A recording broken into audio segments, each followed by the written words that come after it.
All right, we're going to jump into a best of 3 M20 draft here, and I want to thank my sponsor, Card Kingdom. Before we do, Card Kingdom sells Magic stuff. You know that. They're at cardkingdom.com. You know that. But you can also go to my panel down below there, the little affiliate link that lets them know you got there from me. Especially if you buy from Card Kingdom often, you can just use my affiliate link before you go. And then it lets them know you came here from me, and they're totally worth going to. If you need Magic stuff, you can get it from them, and you'll get what you're expecting, and you'll get it quickly, and you'll get it at a fair price.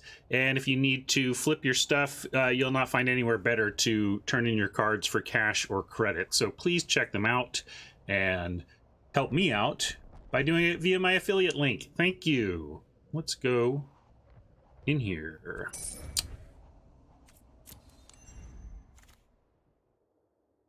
Okay.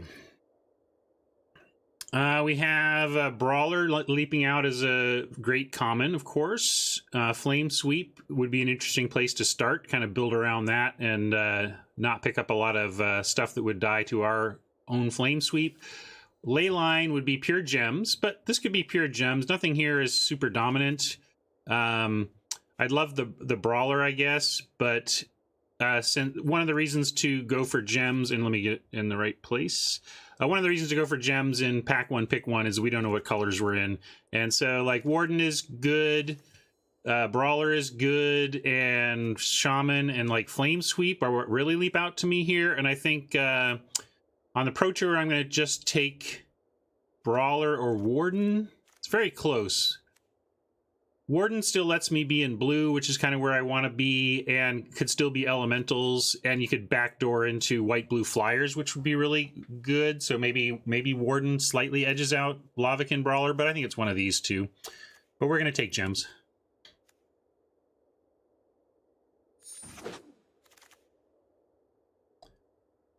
Here's a Shock, a Rabid Bite, more gems, and a Dragon. I like all of the, I like these a lot. Master Splicer also good. Shared Summons is playable though. Playable gems. I think I'm gonna take playable gems.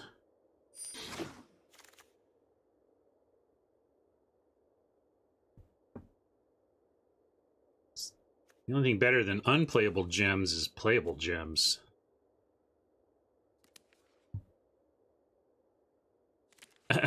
Well, yeah. This one goes straight to the board. This one, no. Not the Smith here. Are they not taking the Smiths? Yeah,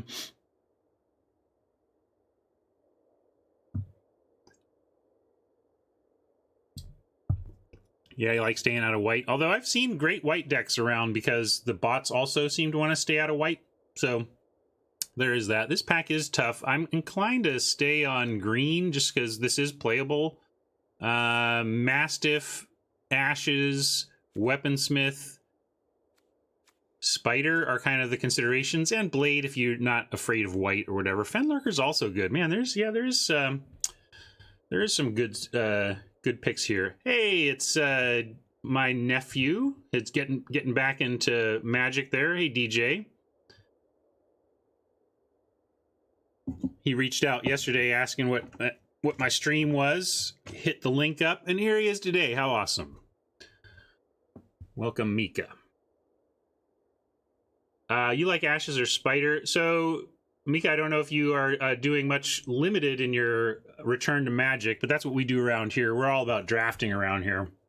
We just started this draft. We're trying to figure out what to take here. Yeah, this is the best. Fenlurker is the best non-white card, says Train, and it is a good one. Sorry, I should pick here and move on. Oh, sorry. My apologies. I forgot which one of my nephews contacted me. Faisal, awesome. Some say I never heard of ya, a rap burglar. Welcome to the stream, and you just got a gift sub, Faisal.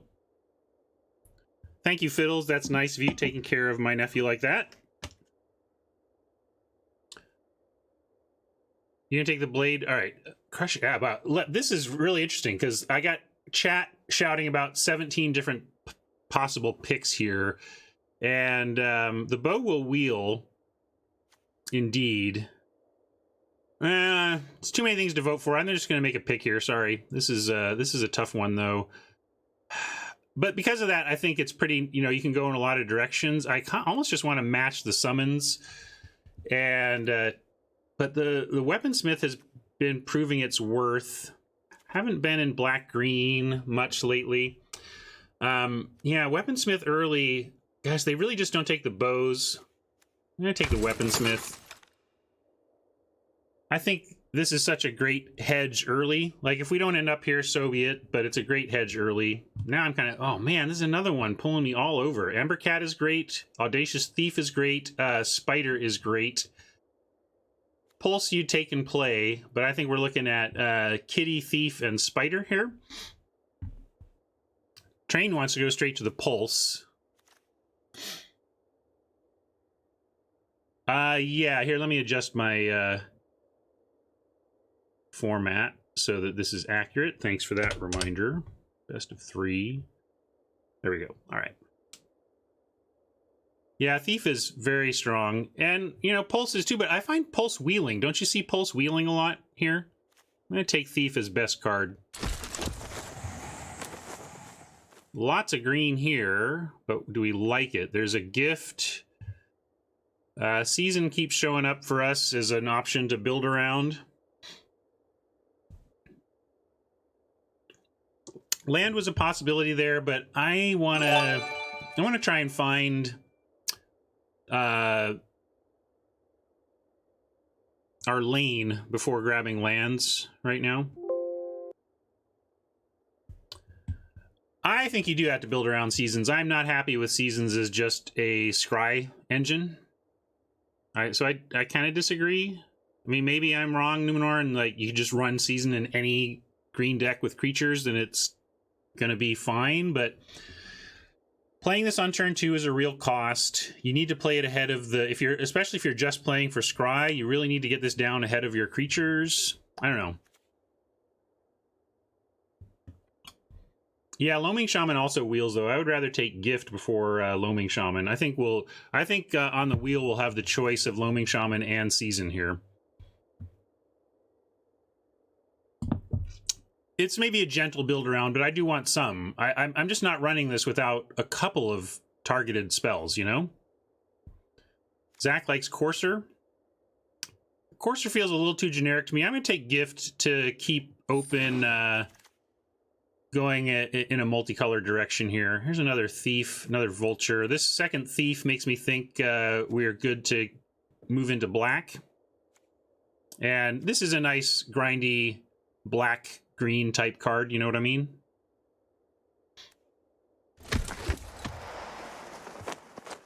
Dionysus asks us, I'm slowly getting sick of M20. I think it's slowly wearing out its welcome a little bit, maybe, but it's holding up pretty well for a core set, I think. Train thinks Shaman is much better than Courser. I wouldn't use the word much. I think I was saying yesterday how the thing with...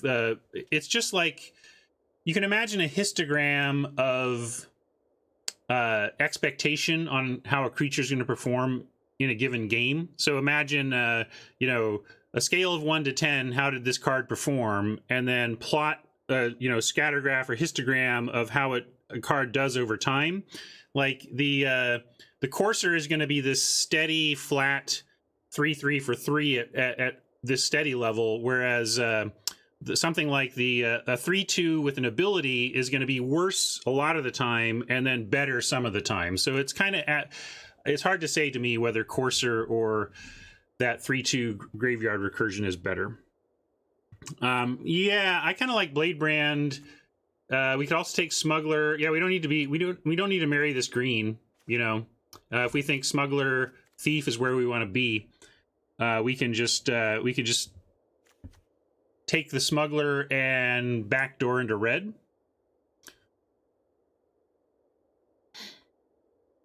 Yeah, Bladebrand is great with Thief, but I think I kind of want to take Smuggler. I don't want to marry green yet. I'm going to take the Smuggler and try and listen. And here we get a great pattern matcher with double Thief. Maria, do you see this? Look, 2 thieves. Thief into pattern matcher into Thief. Oh, yeah. Vorse Claw's not bad, but we can if we stay green, we can pick up Vorse Claws, I think.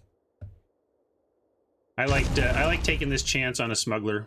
And see, hey, look, we were talking about not rare. Someone was saying I would take Brawler over the rare draft, but we got the Brawler on the wheel. That is a strong, and we also got a Heart Piercer bow, which goes with the Smith, so we could take the bow to keep down the blue path. But with this late of a Brawler and the Smuggler in our pile, I kind of just want to take Brawler and lean back towards black-red. So somewhat saddens me to pass a bow when we took a weaponsmith early, but I'm going to read the tea leaves here, and bots are telling us to be red with this. So yeah, blue's not really open.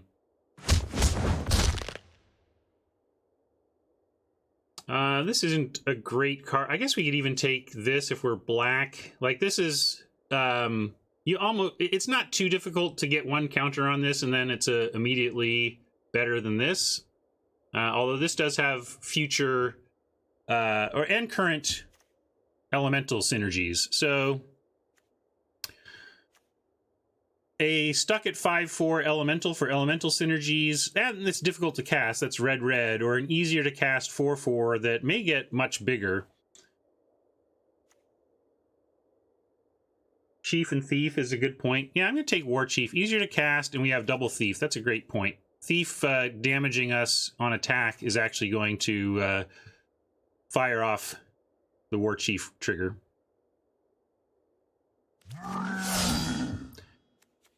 Well, it's only the first time. When you lose life for the first time each turn, so if you attack with 5 thieves, you wouldn't get 5 counters, unfortunately.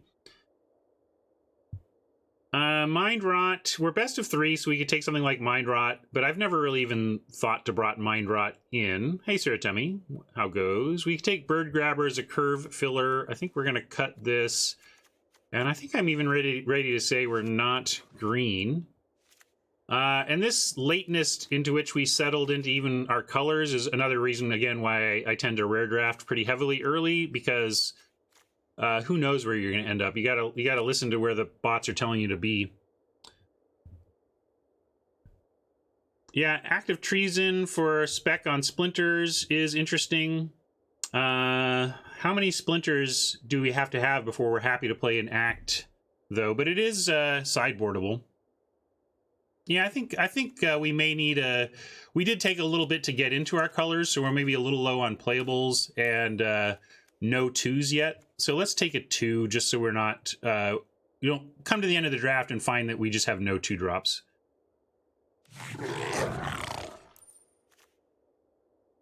Well, suddenly there are blue cards available, but we're past that point, I think. We'll take this.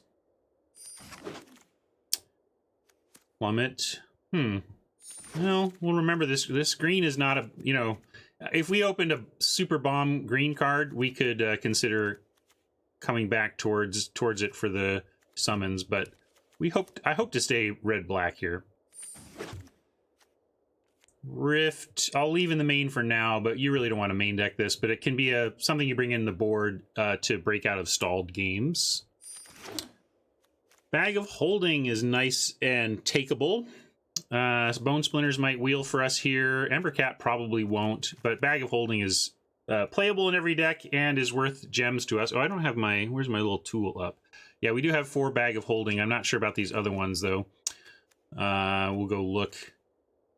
And Faisal, if you're still watching, I'll teach you a lesson on how to grind some gems in this game if you are into limited. But we're gonna take take Bag of Holding. Yeah, I'm gonna pass the Meteor Golem, but here we'll pour one out for him.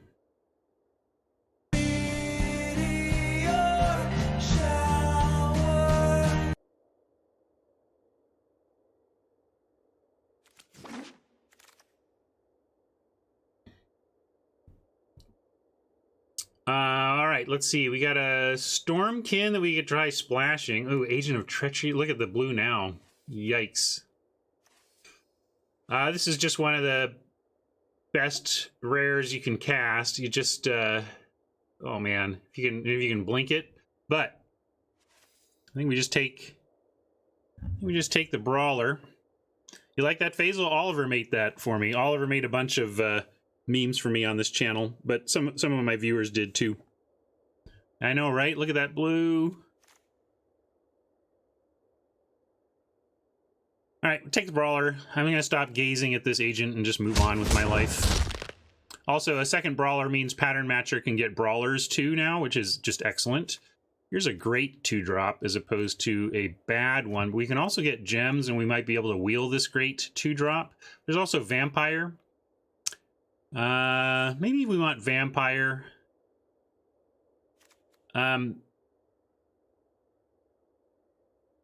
This is definitely the EV, the pick for deck EV, but this is tempting. We're short enough on playables, though, now, being only at 10 early in Pack 2, and this Rift doesn't really count, and also the Bird Grabber is not great, so given where we're at on playables, I think I need to forsake the gems here and take this Vamp. Blood for Bones. Excellent. We like that. Been passing some Rabid Bites. There was definitely a path to green. So I guess just Blood for Bones. Yeah, we're short on ways to kill things, but I think we're going to wheel that sacrifice removal. So I'm going to take Blood for Bones here. It's just generally good. Probably need a Blood Burglar. We can take a bow, but we want to, again, make sure we're doing stuff at the early stages, and Blood Burglar is fine for that. Goblin Smuggler smuggles a burglar for life gain as well. So yeah, I think it's a pretty clear burglar here. Sorry, Bo.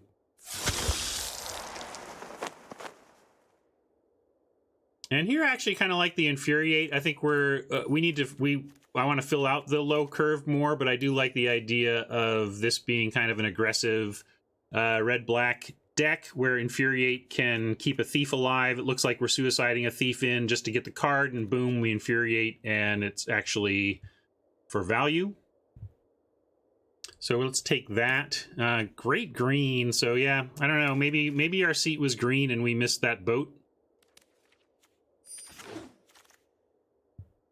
Hey, another Smuggler is fantastic. Not only because it combos well with what we're doing, but by being a second Smuggler, it gives us yet another thing to pattern match. And it makes me want to screenshot this from Maria. So we have Raptor, Airstrike for the board. This is best of 3, so we can just take this for the board. I think that makes sense. Yeah, Axe would be okay, but obviously not over a Smuggler, right? I mean, I think we don't necessarily need size if we are smuggling Lava Brawlers through.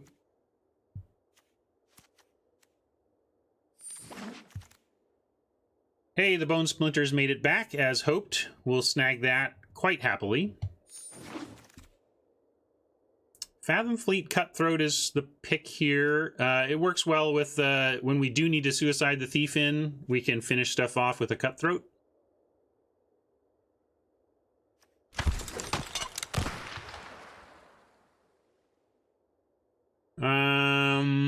We could hedge with a Maniacal Rage, because it would be pretty sweet on a Vampire. Turn Vampire into Maniacal Rage against a deck not really prepared for it would be good. Not that I'm excited to play Maniacal Rages, but out of the board you could find a spot, or we could just try something like this, but I don't know if we're doing enough. This is more of a black-white card than a black-red card. And this seems like we don't really need this. I'm not really, I guess we did bring in a duress against a deck that was clearly winning off of like Inspired Charge and successfully plucked an Inspired Charge out of their hand. So there is some sideboard application for duress and some sideboard application of Rage, basically. I'm going to lean Rage right now, but I'll look to pick up a duress at some other time. Well, in here, like this would be a time, but I think Raptor is actually main deckable for us right now. So let's take that over. Well, Spitter, I mean, we could go try and be hyper aggro. I've only tended to play, the only time I've played Spitter so far is when we had 3 of the uncommon green red elemental lords. So Yeah, we have 2 life linkers, but yeah, that's fair, Zach. We do have the smuggles.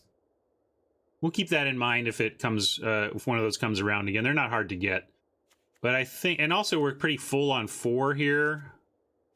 I'm gonna take the Spitter in case we end up going super aggro, but maybe I just need a Raptor in case we want this in the board against Flyers. Yeah, I'm gonna take this against potential Flyer as opposed to hedging towards the possibility of actually playing that Spitter. More playable green, suggesting that green was definitely possible for this seat. Abomination, you can do worse in the pinch for 6 mana. Well, this is awkward, because as appealing as this looks, I don't actually think we're playing it.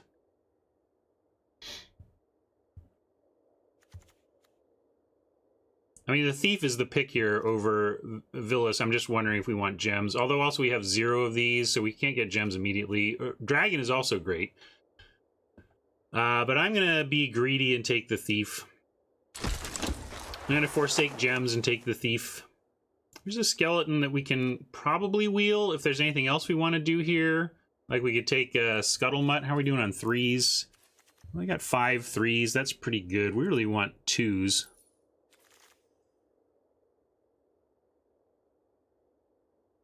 Yeah, I'm looking at skeleton. These just tend to wheel, I think. But there's nothing good enough here. Like, we don't need that Scuttlemutt. The blue and green, man. There's a... We got pushed off of blue-green, but that's pretty wide open, too. Yeah, all right, we'll take skeleton. We could have taken a land to potentially splash as well. Here we have a nice shock. That's fine. I'm just sad about the deck that could have been. Well, here's another Thief. 4th Thief. Active Treason, maybe wheels, but we can take a Siege Breaker. This isn't an amazing card, but a 4/3 for 4 is fine. And the threat of activation on the that activation actually does make things like the skeleton and Thief attacking. You know, it's kind of an onboard Fathom Fleet Cutthroat, right? And we're willing to play this, so maybe we just take the Siege Breaker.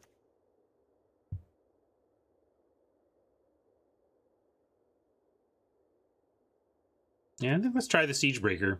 I've never really had an opportunity to take it, and here's a deck where we can. Although it's another 4. We'll see whether what of our 4s makes it, but I think I will take a Siege Breaker here.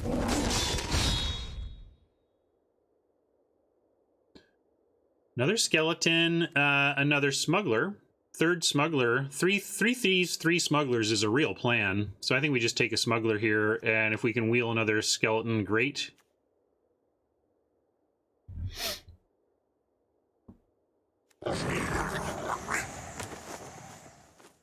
Another captain would give us yet another pattern match, but it also...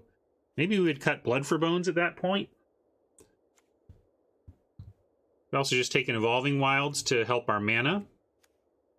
I don't hate effectively a dual land. Where are we at with playables? Hope we don't play this main. Yeah, we could take Wilds. Probably, yeah, we're gonna get a couple more playables, right? We can take Wilds.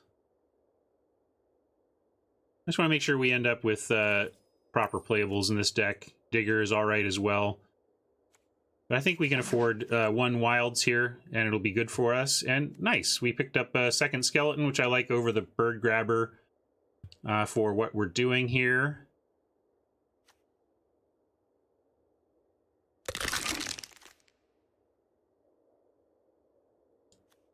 Third Skeleton, 2nd Cutthroat. I think we'll just keep our 2s up. There's 4 goblins, but that's not really a reason to take Ringleader. And that's 5 is still not a lot when you're digging, because Ringleader 2/2 for haste, 2/2 haste for 4 isn't good enough.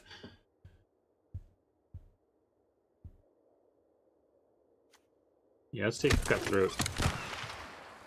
Mastiff, nice, beautiful, beautiful wheel. of the Mastiff.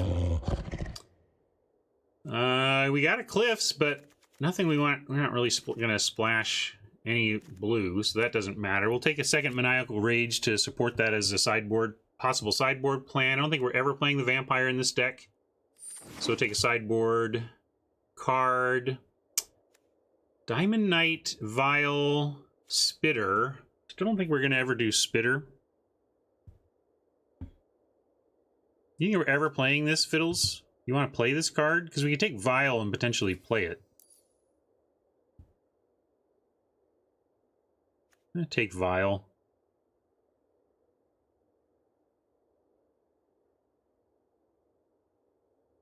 Yeah, you're clearly much higher on Spitter than I am. And maybe I'm too low, but do you seriously think it belongs in this deck just because we're like aggro? Or because we're smuggling it? Is that the idea?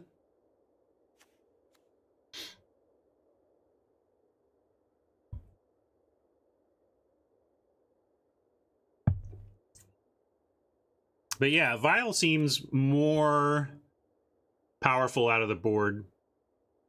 I'm going to take the Vial. I just think having an extra source of 2... In fact, I'm going to leave it in right now. Our deck's not so strong that we wouldn't play a Vial.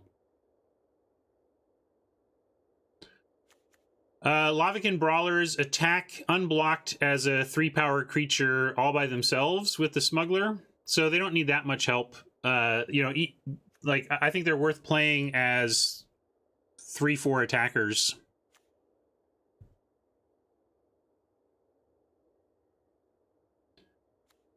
Don't think we're playing this, but we'll take it and put it in the board. Ripscale, Predator, also... Yeah, maybe we end up... I think I kind of like it better than Feral if we were to start it.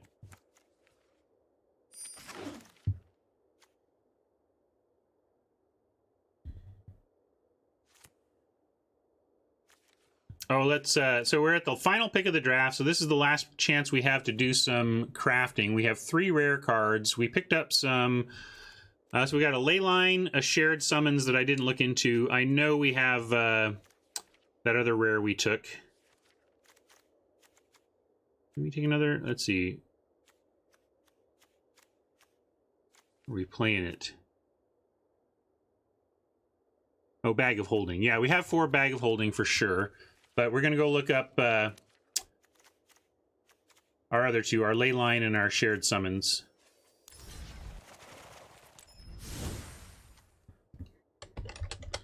So we're going to look up the cards. We need to craft 3 Leylines, which we could do, but let's see where we're at on Shared Summons as well.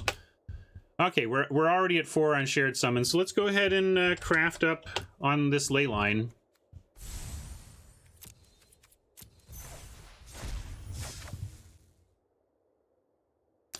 So by spending wild cards and crafting up to 4 copies of that rare, when we go back to our draft and finish the draft, we're going to get an extra 20 gems for that. So we're actually going to finish this draft and get 60 gems for our rare drafting.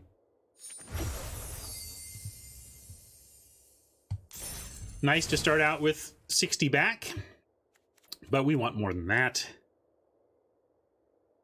And we've had a little bit of rough time. It's been quite a roller coaster on results, but our gems are healthy. Let's see. I would like this to go up from here, though. 3 cuts. Probably want to play the Blood for Bone since we have 2 skeletons to sack with it. I do think I want to keep the Infuriate. What's our numbers here? Oh, no. Stop. That's not what we're looking at. We want to see our numbers. We're at 20 creatures. Let's cut Rip. I think Ripscale is a pretty easy cut here.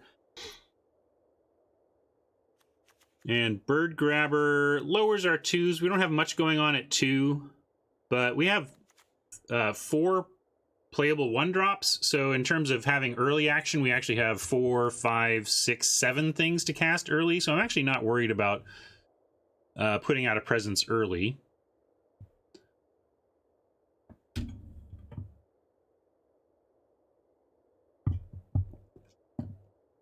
Yeah, I have a thing that tells me too. I just forget to look at it. You want to cut the war? You want to go to 16 on this one?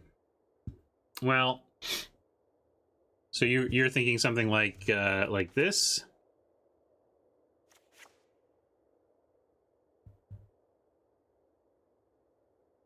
Still pretty thick at 4 to be running 16. But I don't hate this.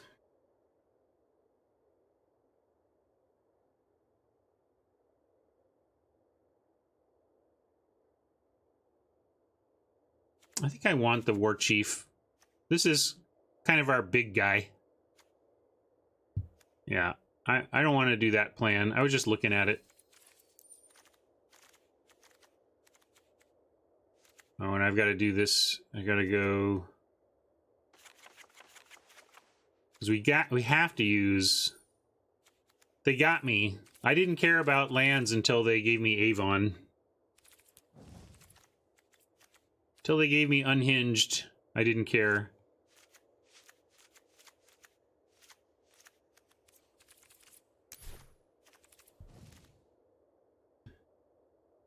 Yeah, we passed one Blade Brand. I think this will be fine without Blade Brands. We have Blade Brands in different form, right? We have 2 Blade Brands in Cutthroat. We have the Ogre Blade Brand, you know.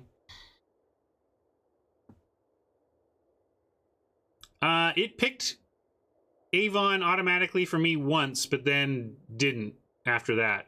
I think it... I would check back with Graham and see if it kept picking it for him, because it did not keep picking it for me. Anyway, let's figure out our final couple cuts here. Should you be forcing Esper and RNA? You don't have to force anything there. I mean, the bots really undervalue that 2-drop green bear and the skewer, so you can definitely even get into Gruul and have really good Gruul decks there. But I think by and large, yes, Esper control is where I want to be in that world. I'm having trouble cutting doubles because of the pattern matcher, but maybe I can let one of my doubles go. We have 5 instances of double creatures, and yeah, we could cut one skeleton, kind of like Zach's suggestion to cut a skeleton. We're not doing a huge ton with that. We have the one bone. We have 1 bone splinters.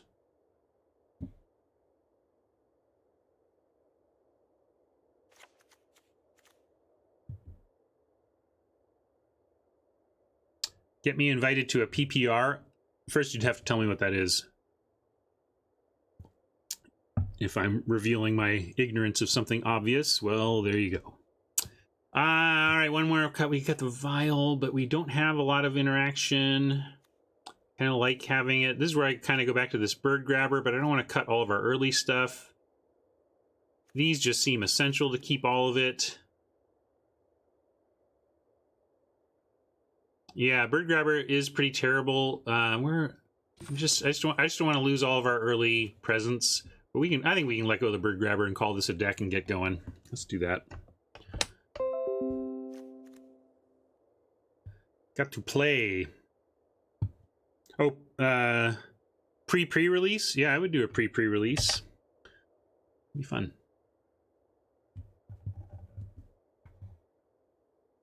Yeah, I know that. I did know about that. I just wasn't processing that particular acronym. Oh, we haven't named this.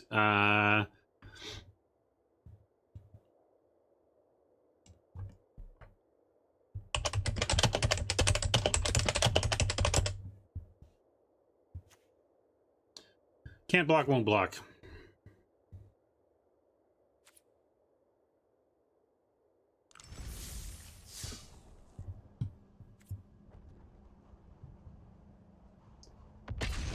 All right, best 2 of 3. Let's see if we can get there. I remember to move the battlefield all by my big boy self.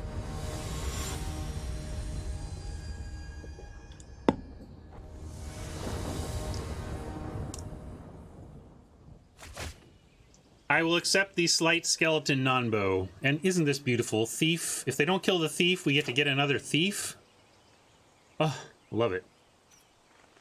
The worst part of Arena right now is having some Avon lands and some non-Avon. This is actually pretty offensive to me. I might even have to just kill the Avon lands until, unless the deck is all Avon lands, because this is just awful, right? How do you even look at that? Sorry for putting that in front of your face, everybody.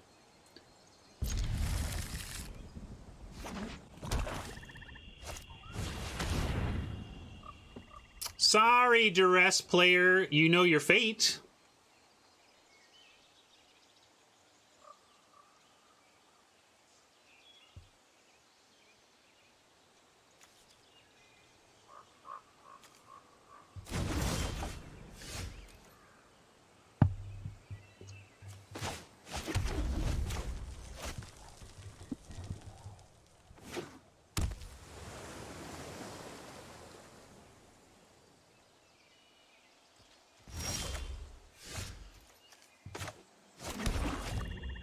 At least when they get to the battlefield, they look like they belong together again.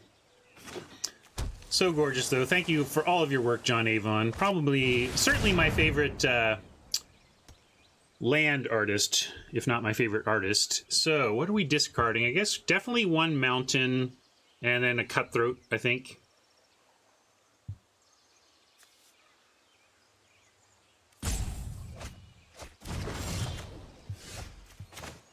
Pack Mastiff, you're late. All my creatures show up late to work. It's really frustrating. Good help is hard to find, though. Yeah, you tried. 0 for 2.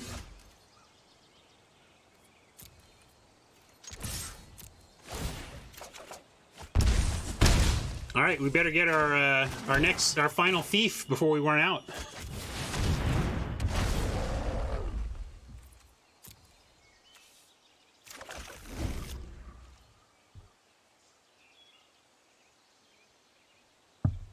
I wonder if they'll keep those duresses in. I'm thinking ahead to sideboarding now.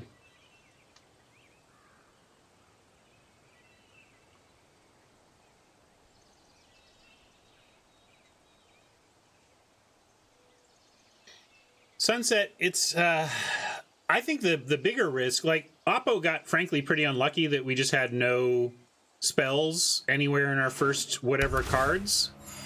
Duress in your opening hand is generally okay. The big flaw of Duress is actually that when everybody's playing off the top of the library, it stops mattering as a top deck. It's just a devastatingly bad top deck once you're in top deck mode. So that's my main problem with Duress.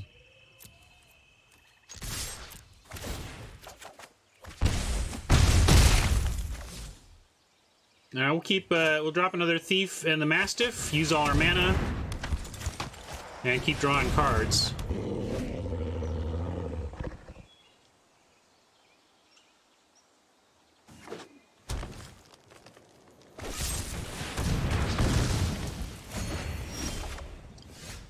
Did Oppo swap their sideboard with their main deck on accident?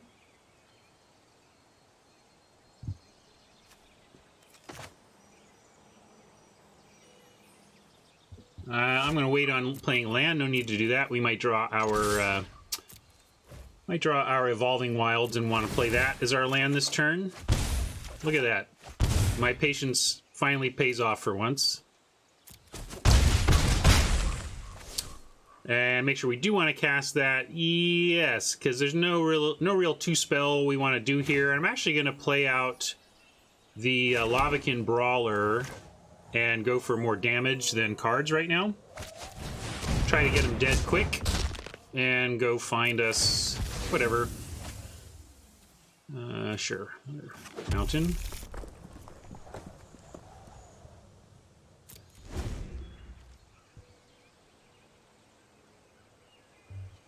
We do have some life gain. We have one Blood Burglar and one of those vampires, the 1/1 vampires, and also we have unblockability. Yeah, Oppo is making some suspect choices, but we're not going to be overconfident. Like Oppo has played a lot of things main deck that I would not, and I don't respect these cards in the format. But one bomb could get him out of this, so let's not get overconfident. I think we're in very good shape, though. Now we can, and I am going to overcommit to, let's see, 1, 2, 3, 4, 5, 6, 7, 8, 9. If we play this, we get 10 And then 11, we almost get him. I guess we just we get lethal here, right? Wait, yeah, we go for lethal with Infuriate. 1, 2, 3, 4, 5, 6, 7, 8, 9, 10, 11, 12. We actually threaten lethal with just Pack Mastiff Pump. So let's see about that.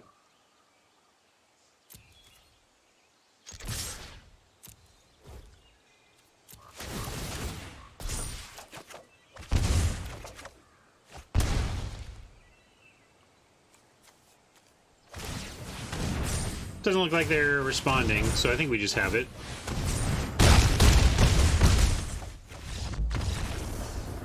Exaxes with 7 cards in hand, not bad.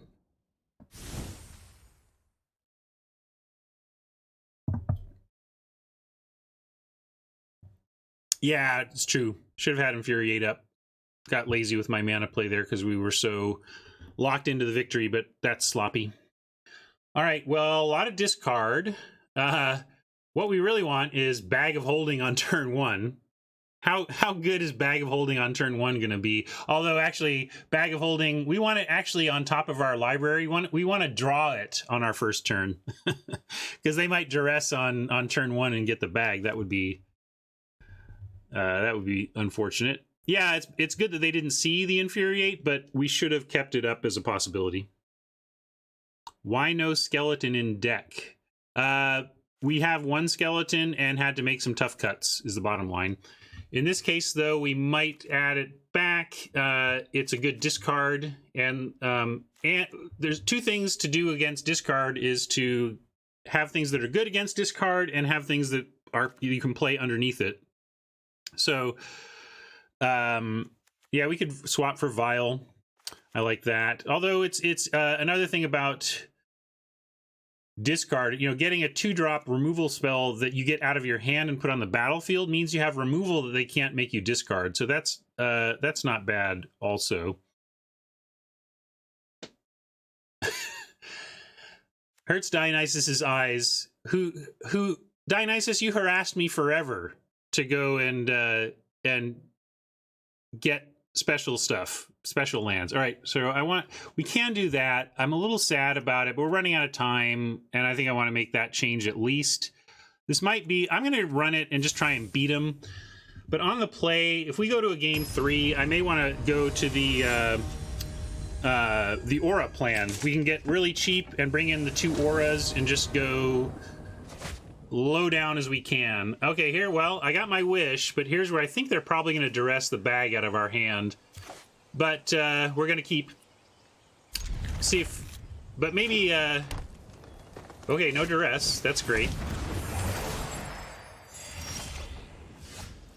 All right, with no duress, we just get insta-bag, and now all of their discard is a lot worse. We have Thief Smuggler incoming.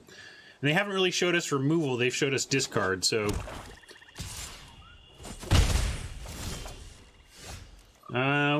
we have a shock. I don't expect to use it, but we'll keep it available, and then if we don't use it, we can always bag at the end of their turn. They played 2 main deck duresses on us.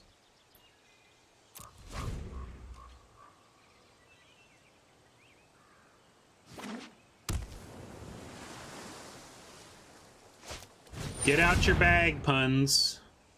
Oh yeah, Oppo, that's kind of okay. We're gonna go mountain, and I'm actually gonna get rid of the bone splinters for now. We can get it back later, and we don't have anything to sack for it right now that we want to sack.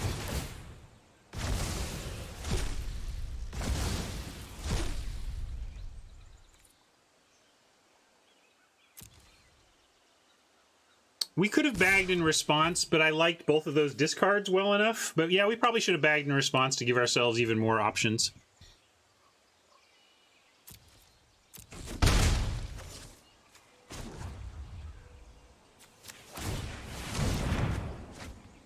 And I'm going to pitch a land here and count on the bag and the thief getting us the land we need.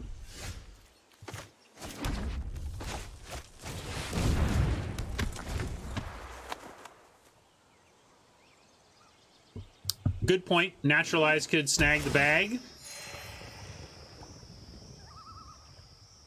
But they can even have the bag as long as we have our smuggler and thief. Like, they're not gonna...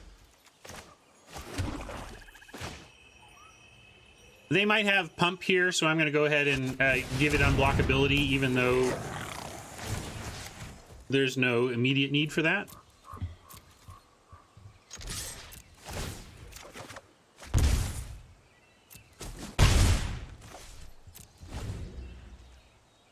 Next turn we get Siegebreaker and Mountain for the shock up. I don't, like, why do we need to draw? Like, that was great. We got a great result, and we still have our shock, and we don't really care about this creature. I'm gonna get rid of Mountain and Shock, and then drop the Siegebreaker. Or maybe just get rid of Mountain and Shock and pop the bag. That's another thing we could do.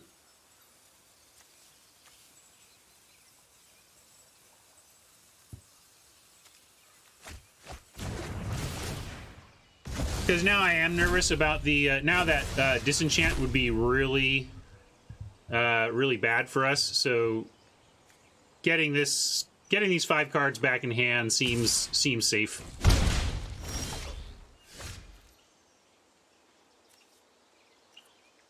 We can attack first, though. And also, popping bag is instant, right?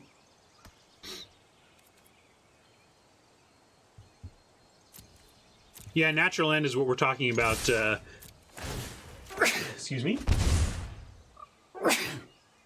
Natural End, playing around Natural End is why we're not going to tap down out of 4 mana here.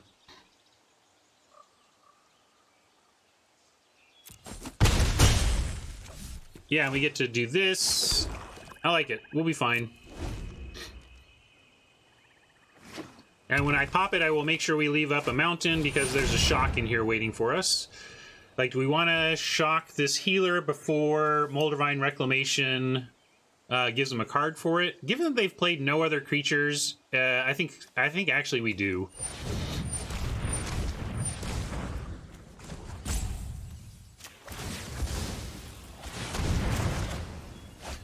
Plus, we need to get our hand size down or we're going to be discarding anyway.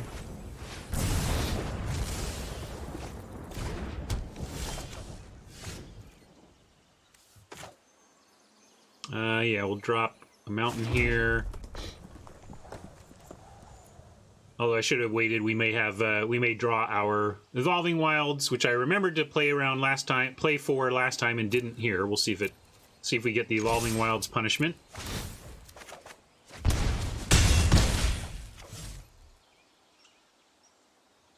Yeah, Oppo could have really hurt me there, but they were ripping apart our hand while we have Smuggler and Thief down, so even if we didn't have the bag, we're still going to be drawing cards every turn. They did get us to 14, though.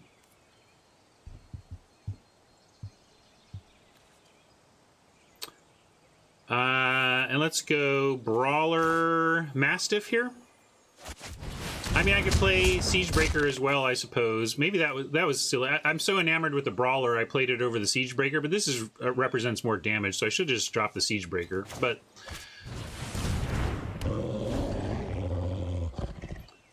also, if they drop a blocker, we do get Smuggler, double Smuggler, making this and this, and potentially the Mastiff unblockable.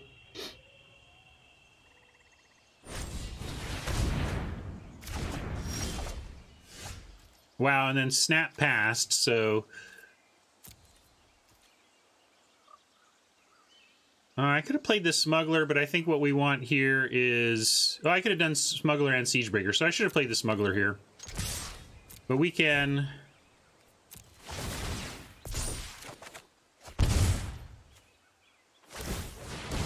Pump once...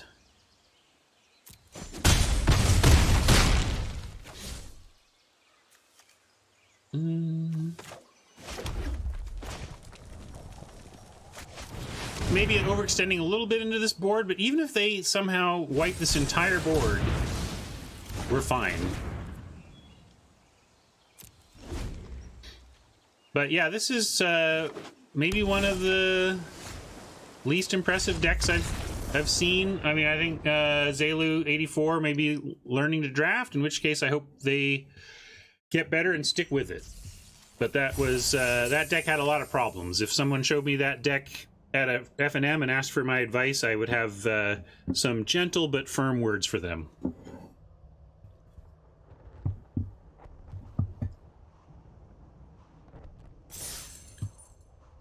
We'll take that notch, though, no problem.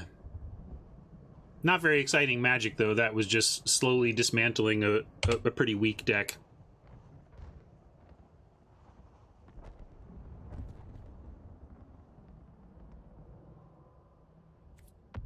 Jumping back in, though.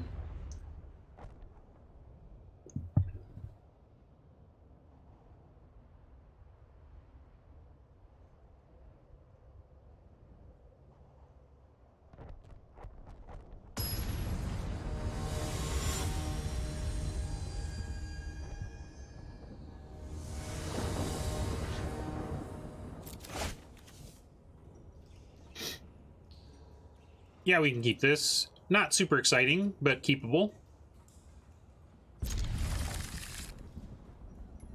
Oppo has mulliganed. We're up against the green dragon over here. We'll go ahead and start on a swamp and play the skeleton and look to Evolving Wilds on turn 2. Alright, we got our thief, that's nice.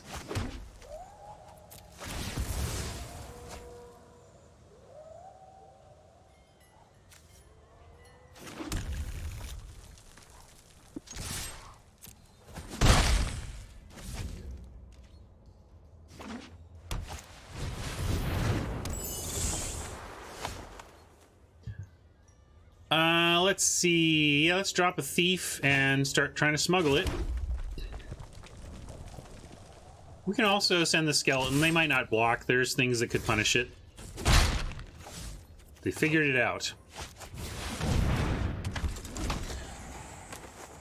Oh, we enjoy a good bag pun, Robert. A good bag pun. In the bag is too easy. We gotta retire in the bag as our go-to pun for that card. We gotta get more creative. So let's see. We got the smuggler. They would totally double block the thief. So let's get the smuggler going. We can wait on. Well, doesn't matter. No, actually, I guess we're gonna. We only have one skeleton. No, we have vampire. So let's attack and see what we draw because we might. Actually, it wouldn't matter. Whatever. It doesn't matter. I'm going to use a good heuristic and wait till after I attack before playing my land is the bottom line. We have 1 drops in red and 1 drops in black in this deck. That's a little better double Ds. Thank you.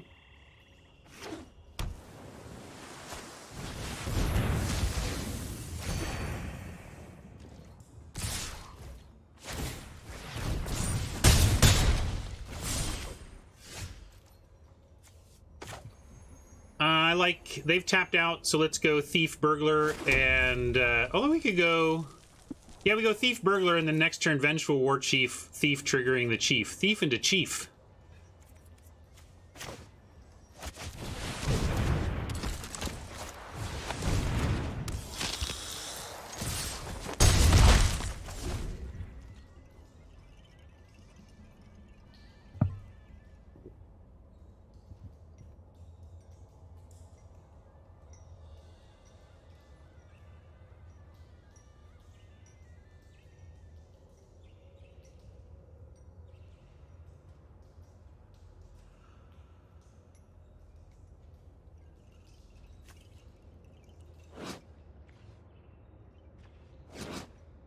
Nice call. Flavor win.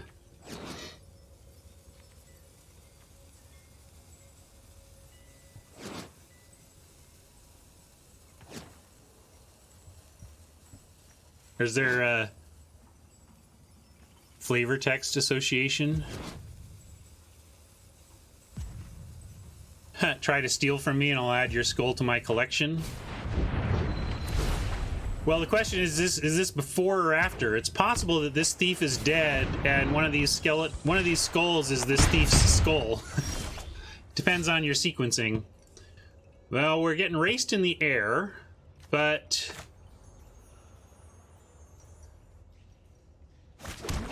I like our chances. We can send in the...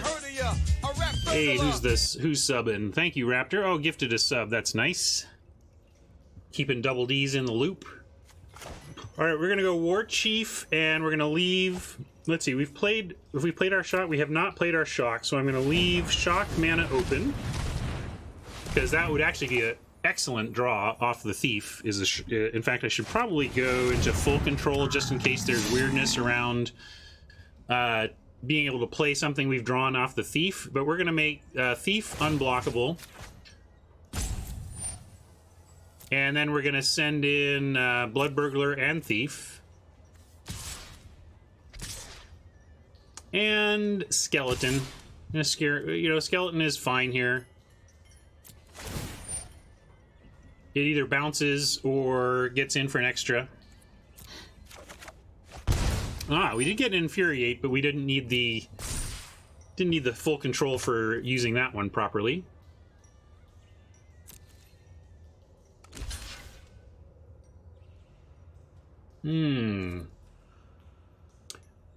Zach wants to kind of let the block happen, basically. Yeah, they could win off of a charge here, it's true.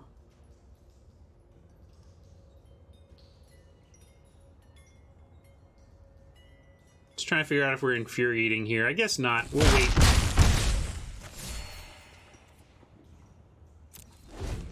And the life gain was nice there. If they're going to race us, at least the Blood Burglar connecting. But it does suggest maybe they've got the Eagle or the Charge, and they just played a second Plains if they do have the Charge. Maybe they're doing combat math right now. You've got 2, 4, 8, 9, 10, 11, 12, 13, 14, 15. So we're actually just dead if they do have the Charge. So... maybe you're right, Zach. Because we're dead to the charge if they go for it. In fact, I'm going to put on full control. I guess we don't need it because Infuriate will allow that pause anyway. All right, Wave Crasher is great. Yeah, charge is +2, and so they go... my math was, because then they can make the sprites 4 power each.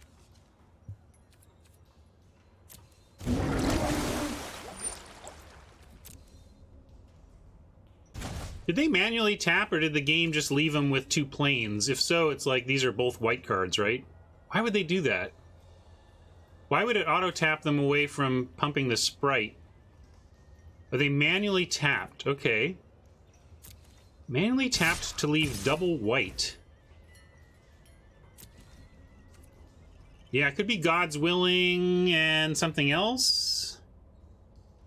It's weird that it was double white, right? Like that they felt they needed both white available. This is what's kind of... yeah, but heroism, you'd go white-blue. I don't know. Brought back?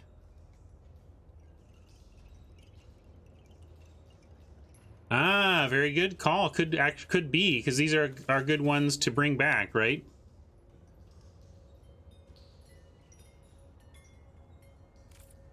So let's think about that as we consider our attacks. It might not matter that they bring them back if we win, though.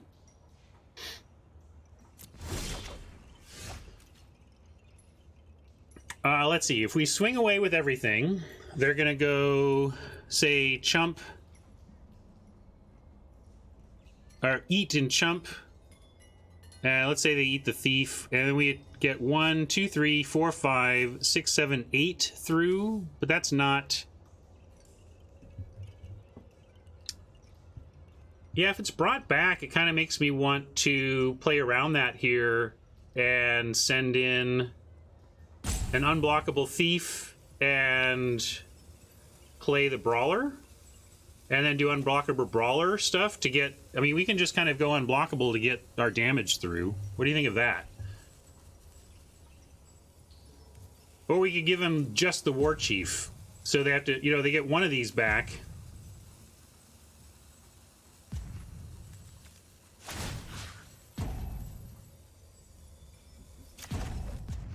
Could also just make the burglar unblockable to get the life. So I think I like sending the thief and the war chief, and if they want to double block, I'm going to go on full control so that we can decide how to assign damage. Yeah, I don't know, Zach, but I've committed now.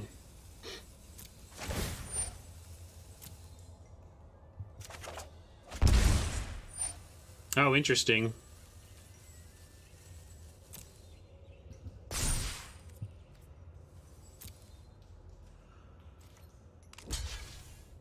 Huh, they're just going for that one. Okay. Maybe we have this read wrong?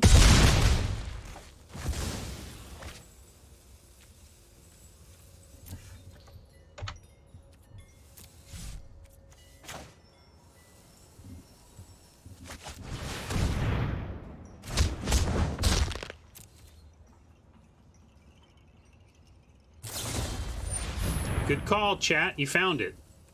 We played around it. To an extent. Like, they may, like, interesting that they didn't just put the wave crasher there, too. I guess maybe they didn't want to have to bounce something.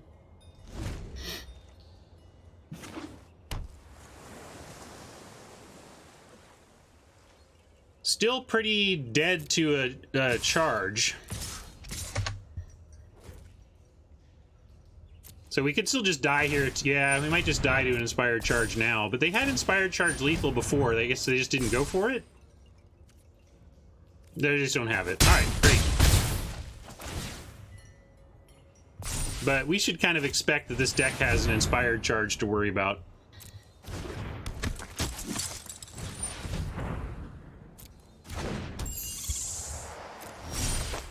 Now if we can't win, we need to go for life gain here. Can we just win? If we leave the thief back, unblock, or just send in... What if we just send in with everything but the thief? They need to chump here. Let's say they chump here. Oh, they're also trying to put a counter up top. So they could even get to 8. Like, we need to figure out how to win. Like, I think we need to infuriate the blood burglar. That's how we're going to get there. All right, let's do brawler.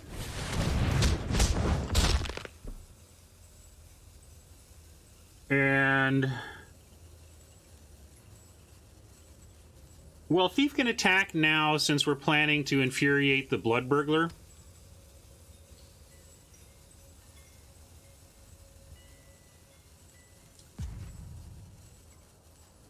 Yeah, that's 7 on an unblocked brawler. Let's make a brawler unblocked. And then swing away.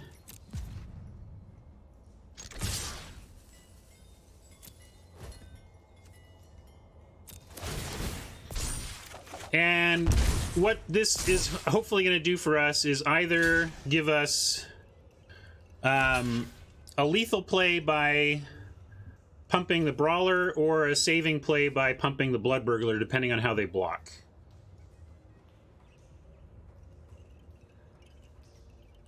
All right, so they've chosen this. We get 4, 5, 6, 7, 8, 9, 10. So we have lethal now.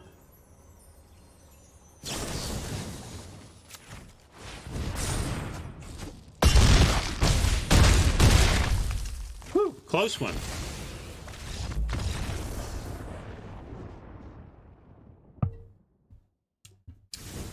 I think this is going to be a tough match. We don't have a ton of anti-flying. I think we bring in the Raptor for sure. Airstrike is good against them. Probably need the Vial to stay in. Might even take out the Infuriate.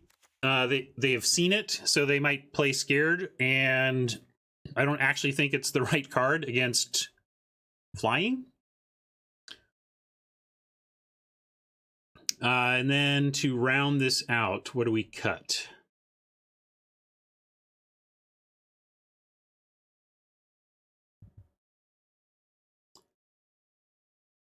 I don't think we want Rift as a finisher, no.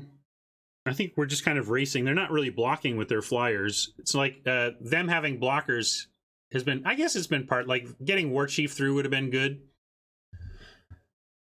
Oh yeah, that's the thing. It doesn't even make the flyers not block, so it's kind of a non-bow with what we were thinking there. So really it's just about making a cut from this. And I think could even consider Blood for Bones. Blood for Bones is kind of wheel spinny against all those flyers. We'd cut actually the Blood for Bones. Does that make sense to people? Why, you know, that how this is normally good isn't really doing much? I think I like the Mastiff a lot. It's a great 2-drop. This is spinning around for value that that doesn't really help against flyers.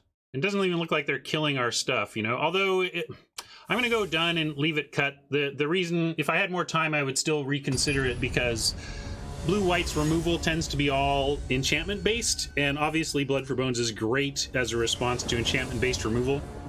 So if we go to game 3 and we see some enchantment removal, we'll consider reconsider that. Nothing to splinter yet, but we'll keep this on the strength of Thief Cutthroat and all of our mana that we need. Yeah, that's fair. We could also drop a Cutthroat. We'll consider that for the next round as well.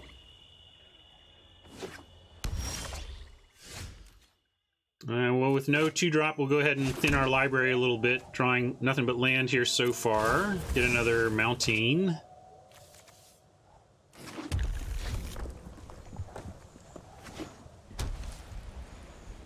Nice that our opponent's kind of aggro flyer deck has not produced a flyer until turn 3 here, and we get Thief into Smuggler, if that becomes... if we need to smuggle.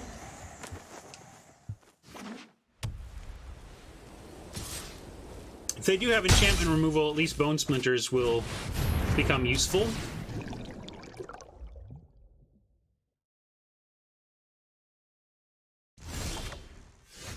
Well, obviously we can smuggle our Thief through, but the Octoprophet is actually a pretty good attack on the way back. There's a way in which I'm tempted to just offer them the Thief to eat, and then we drop the Cutthroat, and we're in a better spot in a racing situation.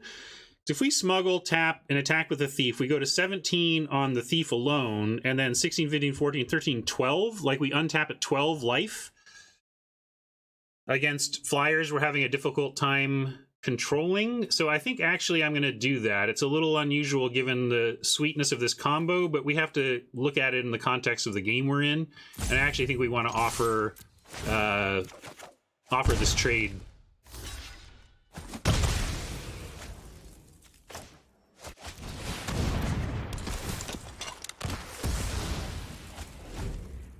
I'm not sure what you all think of that move, but that was my reasoning there.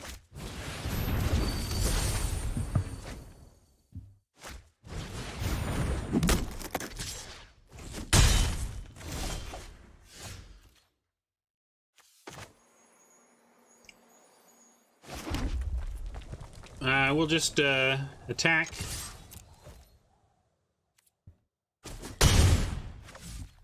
Yeah, in a lot of ways, our deck just doesn't really match up with what Oppo is doing very well. So hoping we can squeeze out another win here. I would love to draw like the skeleton to make the splinters a little easier to manage. Might have to go Smuggler, sack it to splinters.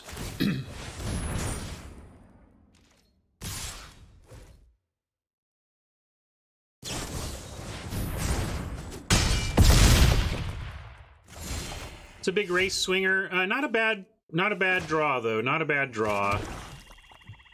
Let's see. Can we do it all? We can't really do it all. But I like Vile. I like Vile threatening to activate because we get whatever the axe is carrying mid combat. So we should only take the 2, and we'll wait on the Vile. Although I can attack first. But we're not, in order to play and activate Vile, we cannot do anything with the Smuggler this turn, so.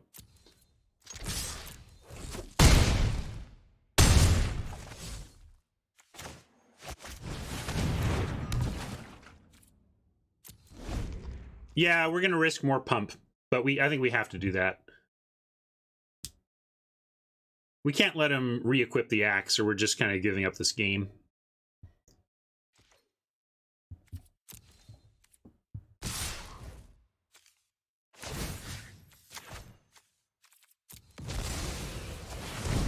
If they got more pump, they got us. Yeah. All right, well, we know their plan now. And we knew their plan before, but a little extra info on their plan.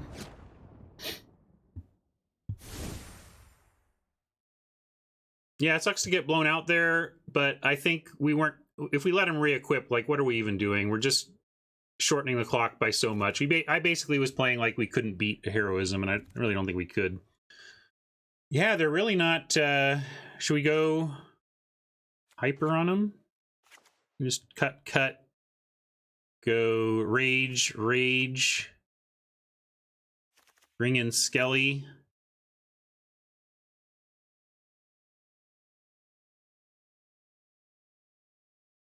And the Infuriate comes back. Really, this is a tough card for us to beat, though. Yeah, you're right. This doesn't... This was okay, but didn't do too much. What's it put us on creatures? His bag too slow. Yeah, you're probably right. We're not going to mess around with the bag in this one either. It makes it for a nice cut.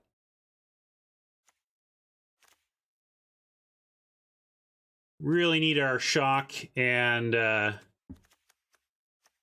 instant speed removal ready. And just got to figure out how to play the leveling game on Moment of Heroism stuff. Are we so low down we want to bring in a bird grabber over something like a chief? Chief just feels like it's going to get blocked forever. So we could do this, bird grabber, and like this back, and one of these down. I'm going to try this. Not splash and plummet, no. But I just decided to go tight and small, and we see if we can race.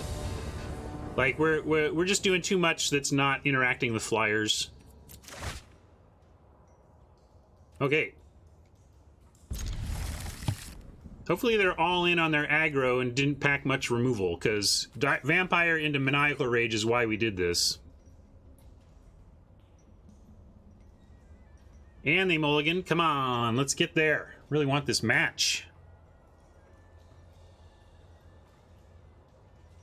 And what do you know? Like, we took a couple of rages on spec, and here they are in the deck. Looks like Jugin's in the tank on this current mulligan decision. Maybe they go to 5 here?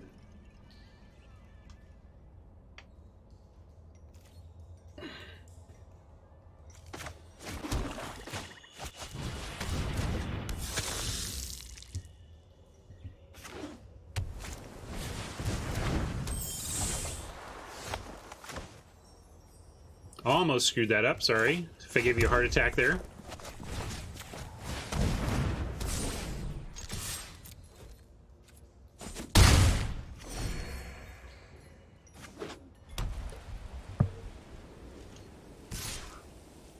My old brain is just up to speed enough, it seems, sometimes.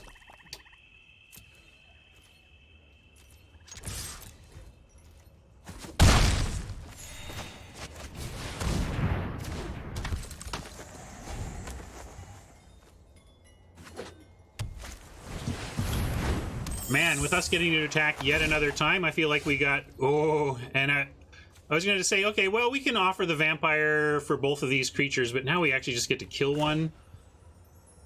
Coming up, Millhouse for our team.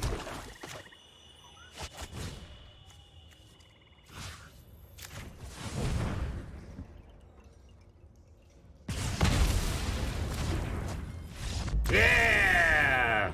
Sideboard!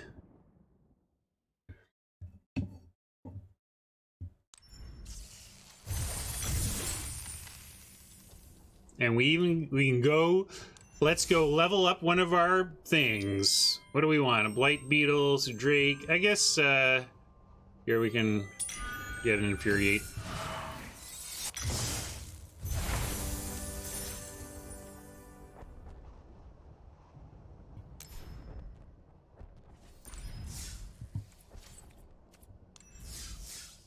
And we got gems! Hooray for gems! 800, going for 15.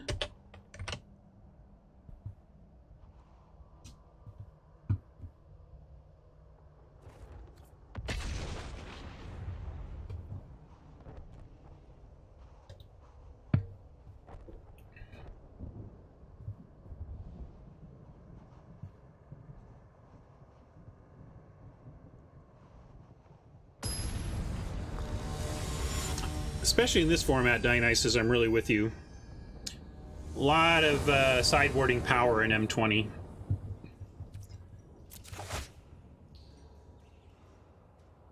No black yet, but with the Smuggler and the Thief and the War Chief all setting up nice combos, we're going to keep and hope for some black. A little bit risky, but any land gets us at least a Smuggler and Infuriate on it. Alright, well, we're in the 2-0 bracket and they're playing a healer. It probably means they've got 1 or 2 Risen Reefs.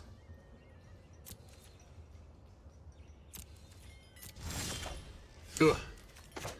No black yet. Anybody throwing this back? Is that a greedy keep? I think you just gotta take some chances sometimes, and got a lot of black sources in the deck. Got nine ways to get there from here.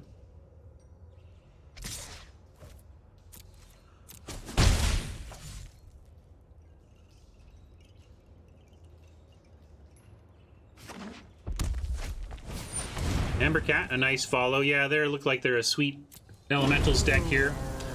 Also, we played healer when we had a bunch of the uncommon elemental pumpers, so that could be what's going on here as well. Vial, at least as a play.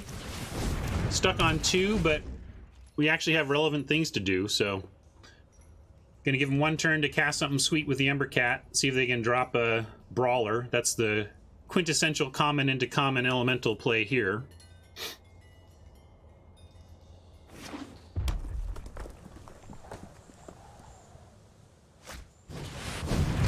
Crasher's awfully good as well. Alright, well, we found land. Smuggler is not great, but what we can do here is at least set up a turn where we go Smuggler. Ugh, it still 2-for-1s us, but not much other choice. We play Smuggler here, and next turn we have, even if we don't find a land, we have Infuriate the Smuggler to try and trade for the Crasher, and activate Vial on Embercat.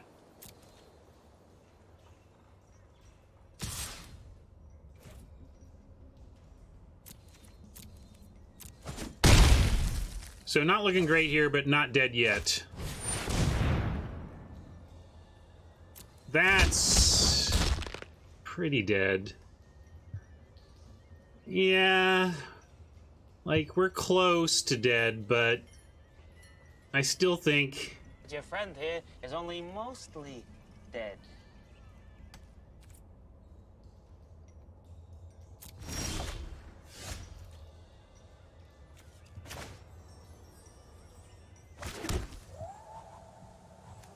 All right, we got a black source.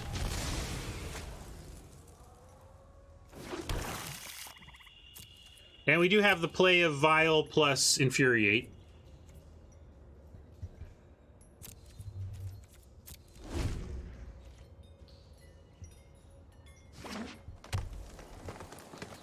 I think we have to use Vial.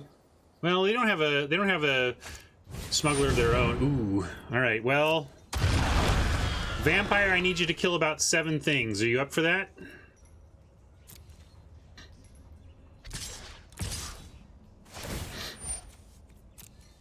All right. Well, we got to take out the Brawler.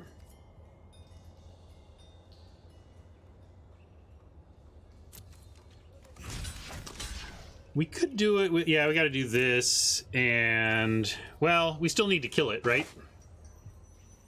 Oh, you mean Vorse Claw? Yeah, I mean, I don't know...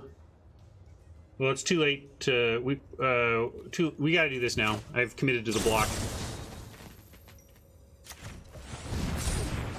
Yeah, but I could have gone for killing the Crasher here to take away Trample from the Vorse Claw, and it maybe is what needed to happen. Let's see.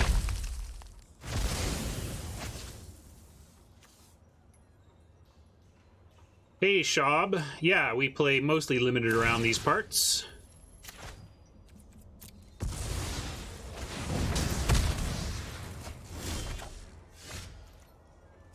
Yeah, not quite enough here. I think we're just toasty however we slice it with the double trample. So no real need to show him anything else. Unless anybody sees a path to surviving. I don't see it. We're at effectively 8. Yeah, I don't see any way out. We're gonna scoop it up. Red-green elementals.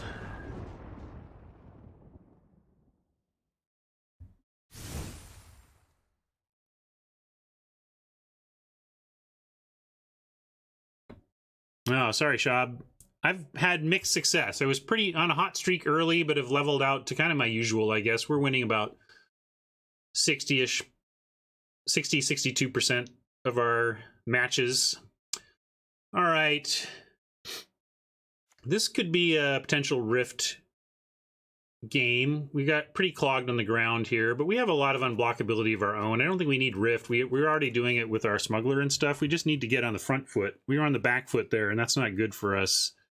We could bring in another Death Toucher just to have some play on the ground against them.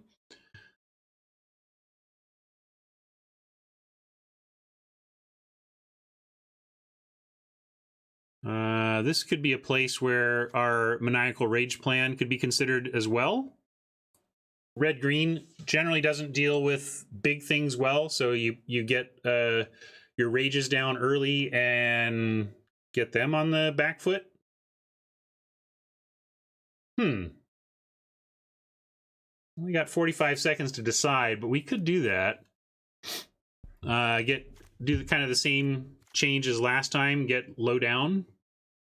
Try to race them before they get too big on us. I don't know. I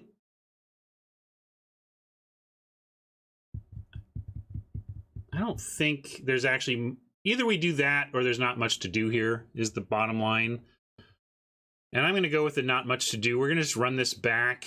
And if we get to a game 3, let's think about whether or not this Maniacal Rage plan is really correct for a possible game 3.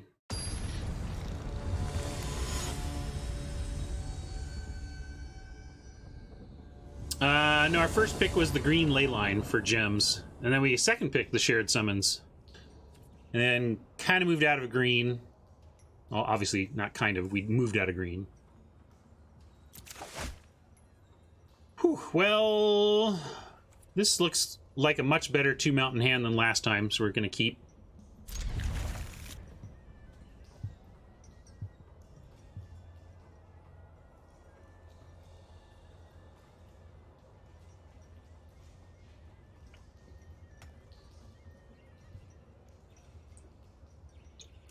We tried to be blue, but the bots would not cooperate with us.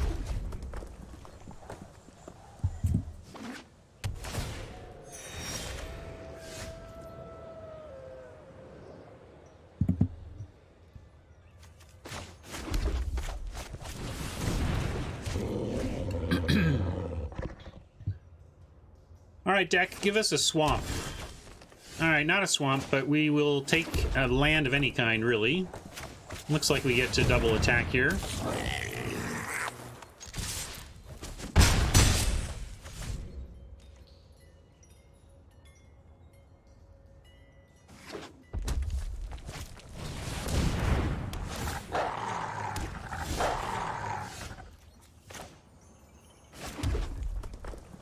It's gonna go Brawler, smuggle the Mastiff.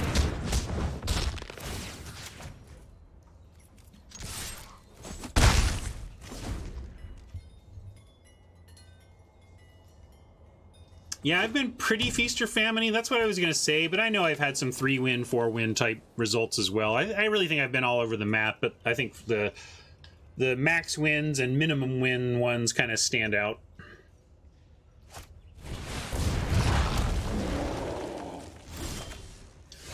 All right, well, we're just going to try and smuggle our way through here.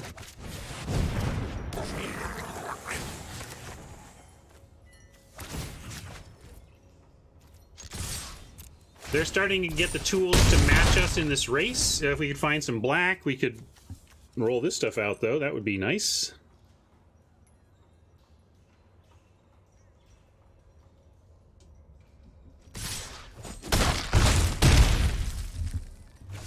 I don't think there was any bot adjustments. At least I didn't hear about any, and no, that's not a great sign, actually. I failed to hear about a lot of things in the Magic community, but nobody in stream has mentioned anything. Usually that happens.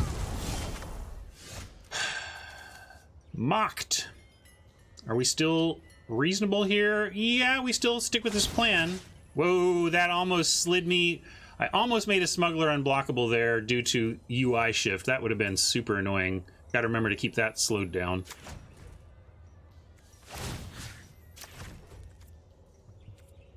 And for what it's worth, we can punt the Mastiff twice, but it doesn't really change the clock here. But nothing else to do. Let's see if we can make it to a game 3. Actually, it helps change the clock because now, even if they kill the Brawler, like, these are both lethal now. So, it was a good pump. Yeah, Swim Down knows I don't know anything.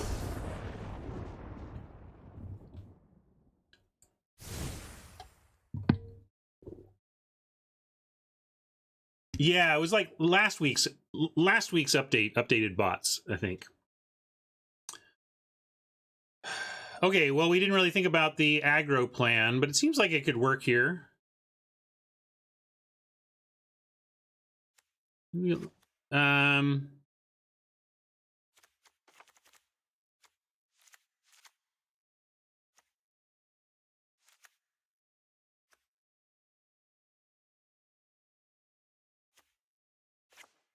that better? Maybe with aggro plan, we don't use the Evolving Wilds. I still like it.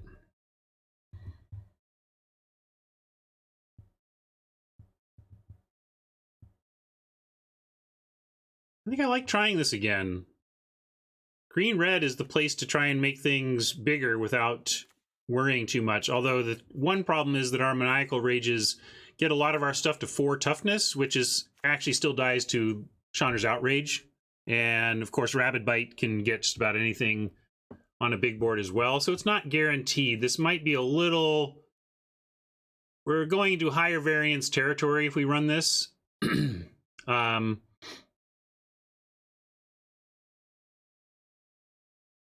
We could also run 17 and like pull the bird grabber and just make sure we hit our mana for these 4s. But I think we count on the thieves to help us there. I think it's just more fun. I prefer it a lot more, and we have the bankroll to do it. All right, I'm going to run with this. And I think the EV is higher for us, yes. Especially when you take into account the extra packs. You win more packs, and for us, that translates to more gems once we get to 4x. Cannot find... Cannot find a pair of alternate, different lands, but I think we got to keep this as well. Double Thief for any land, Burglar into Rage if we can find the mountain.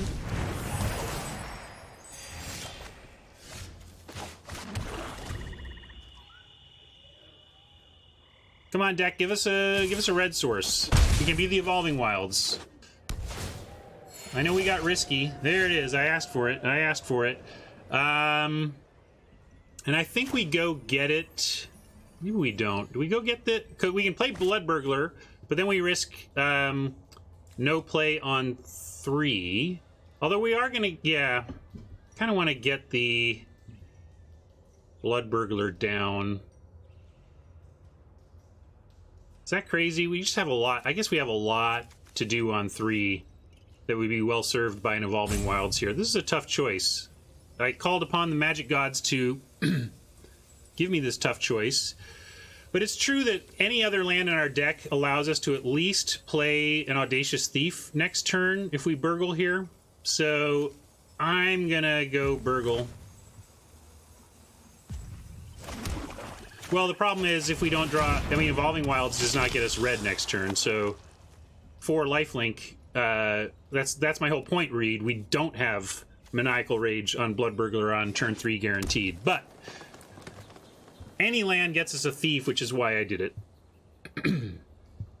We might just draw a mountain, but a mountain alone... If we were hinged on drawing a mountain alone, I wouldn't like it, but since any land would have gotten us a Thief, it gave us enough better to be worth it, I think. Unfortunately, we missed. But we do get to attack.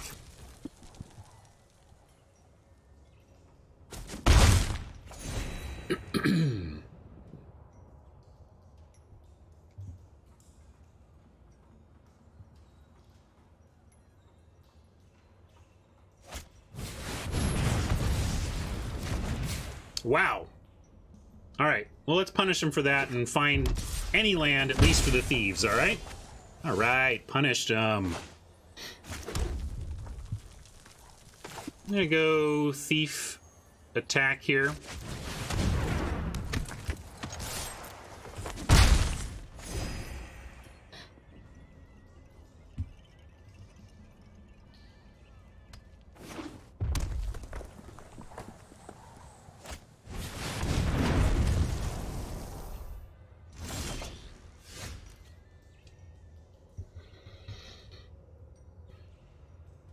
Fire elementals are a real threat. One option is to attack in with both and shock the fire elemental with whatever dies. Might find us. But we can also just smuggle. But if we smuggle, we can't really guarantee the shock play, so then we really are only attacking with one or the other. There is also, of course, the Maniacal Rage play, but it just creates a 2-for-1. This is my concern. Like, 4 toughness isn't a huge amount of toughness. If we Rage the Thief, we are going to trade it for the Fire Elemental, which maybe isn't the worst. But I think, yeah, I like swing both and shock. Let him choose. If we draw a land, we have options. This is fine. Ooh, and that's a nice draw, too. Land would be better, but as far as that goes, not a bad draw.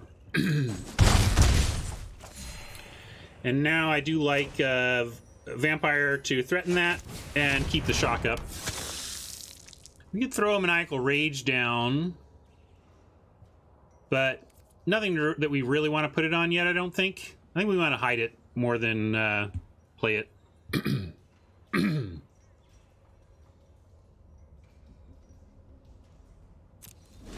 Sad to not use all our mana here, but hopefully we find a good spot for shock. Maybe they only attack with healer here.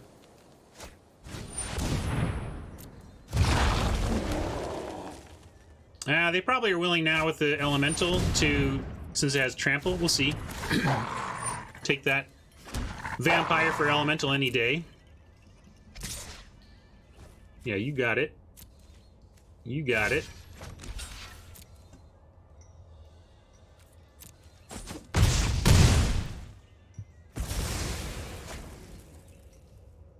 And we could burn out the wolf, but we could also save it for the same plays as we thought of before. Let the trade happen with one of these naturally and then shock the other one.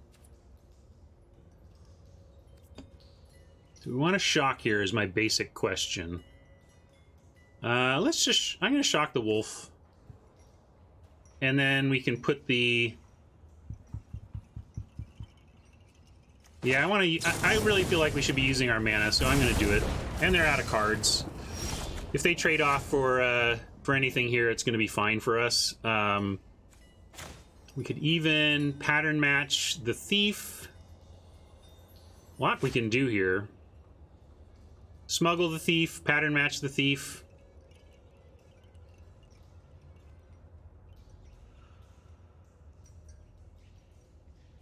Yeah, I like Pattern Matcher for Thief. That's fine.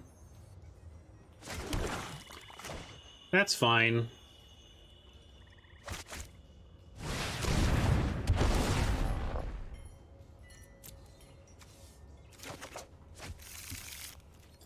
And then we'll just hold back. We're in a strong position relative to in terms of resources, but they could draw something huge that makes this awkward for us. We're hoping to trade off the matcher here. If they drew something, they drew something.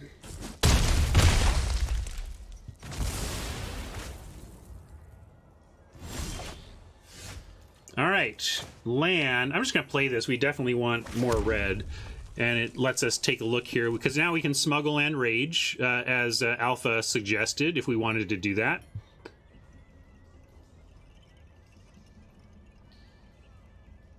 And do we want to smuggle the burglar, or...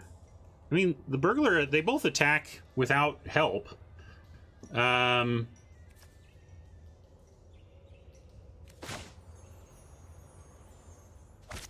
Yeah, I'm surprised they gave up their board that way. With all these thieves, yeah, let's just make our burglar big. I like that. Although I didn't even need to make it... I should have just attacked. That was kind of silly. There was no need to make it unblockable. We're just missing damage here. Yeah, sorry. You can punt that. Where's Dionysus? Go ahead and punt that. This should just be all... These should all be attacking. There's no need to make this unblockable.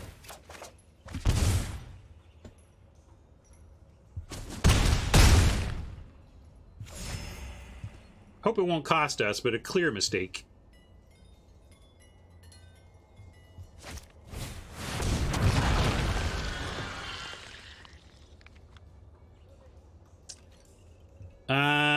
We need to...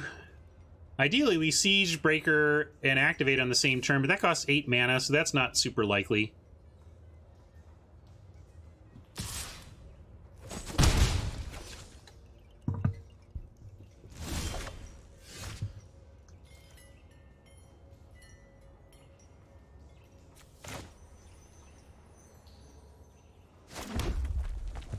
Let's... I'm gonna leave the Blood Burglar back. They're gonna be hard pressed to attack with that claw when we can crack back for 4 lifelink.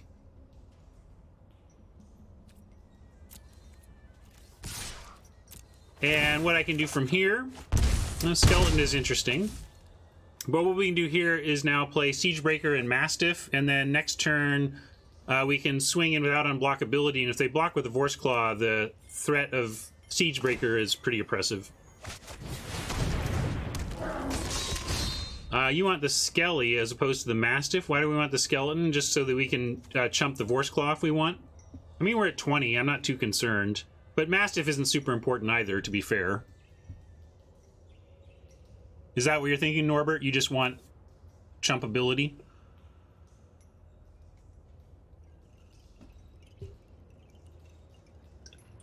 mean, that's the thing. I kind of want them to attack, so let's play Mastiff, because if they want to attack, great.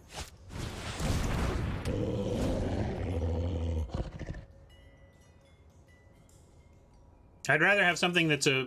for 1 more mana, we can present a real threat on the way back, and, like, I don't think this attack is good. Unless they have another one, maybe they're dropping another one. That would make some sense.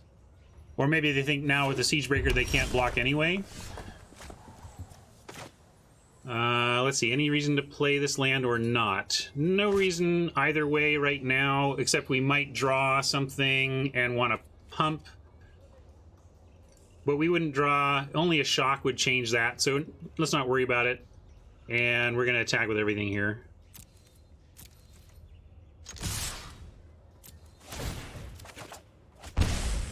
Oh, now they're toast. Skeleton plus Splinters for the Vorst. Even Double Strike Trick wouldn't have killed us, right? We go 8, 16, we'd done 16, wouldn't have killed us. It would have been pretty grim, but I don't think we'd be dead, right?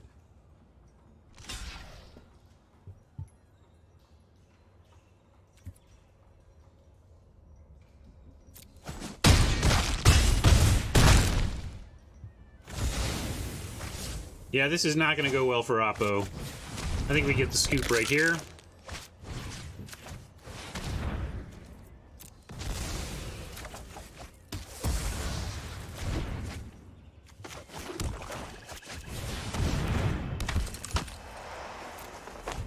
I suppose there is no reason to play the thief. I was just kind of playing all my stuff, but if they had the flame wave or whatever, we're just losing a creature for no reason in a game we're already winning. And they have effectively scooped, and we got to profit.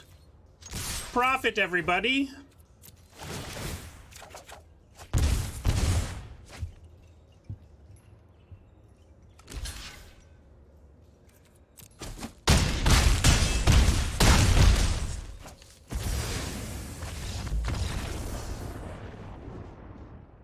Nice. Great to get our gems back.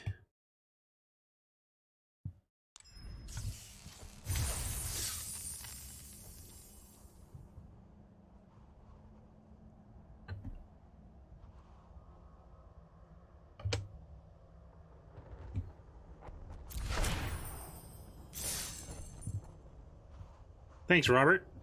Yeah, it's been interesting to use the aggro strategy. A little high risk, high gain, but it's paid off for us both times we tried.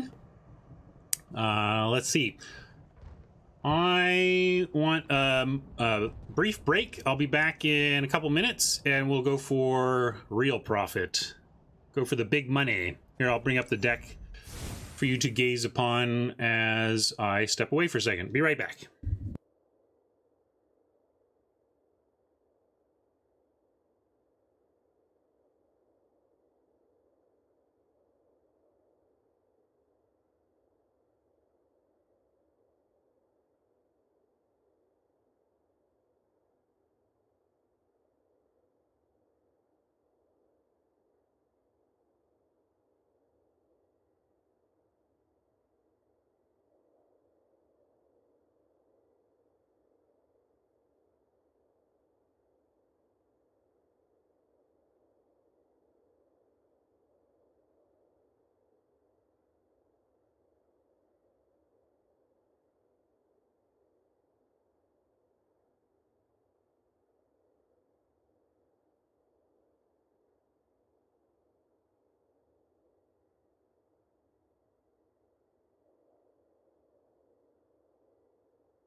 Hey, all.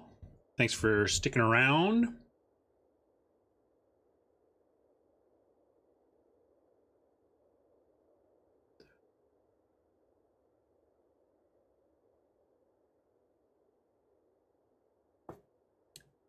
Ah, yes, my standing desk. Indeed. Standing, because it feels great. Actually, with the right mat, I just prefer standing. I have to remind myself to sit down.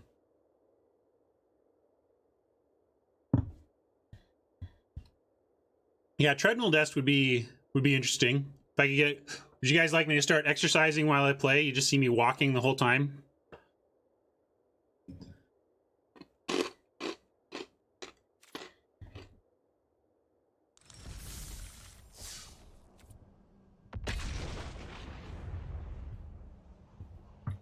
Walking and singing is definitely a fairly common state of being for me.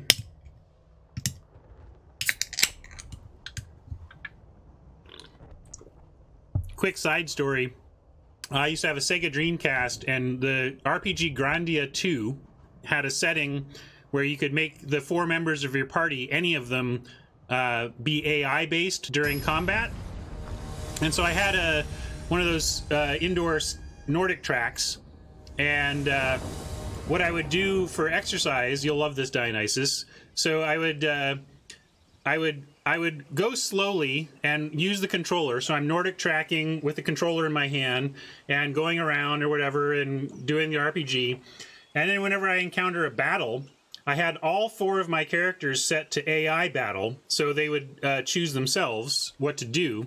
And so my rule was, when I got to a battle, I would drop the controller and go into sprint mode, and I had to sprint until the battle was won. So it encouraged me to make really good AI choices, because I wasn't making any of my battle choices. I just had to let my party do their own thing.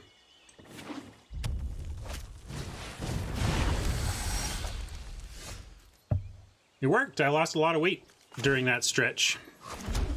Got in much better shape. And beat the hell out of Grandia too, I might add.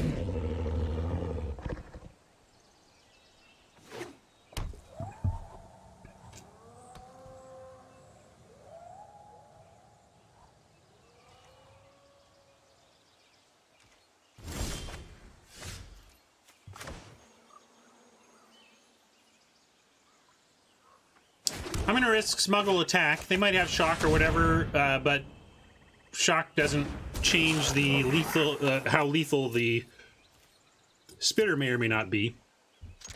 Put him to the test. Show us what you got.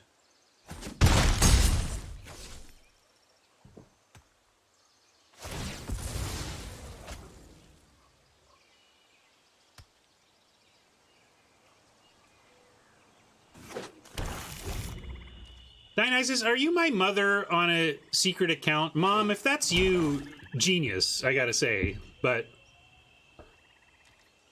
am I even interested in self-improvement? I mean, in the abstract, sure. Whether I'm going to... let me think here. Yeah, we're gonna just attack again. I don't see why not. But why do they not attack with a spitter unless they're planning to block? If they're playing, all right. We'll see what they're doing. So they are going for the block. Blade Brand. All right. Sure.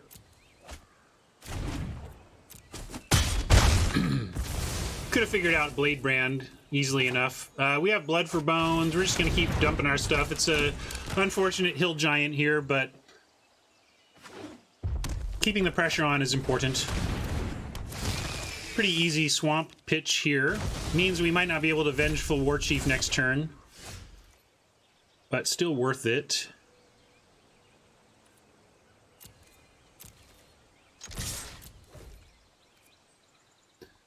I'm gonna actually go for pumping here. Let's get him down to 8. Get him nervous about their life total. And if they leave Fenlurker around to block and pump against the Mastiff, then we have shock and response, which is pretty sweet.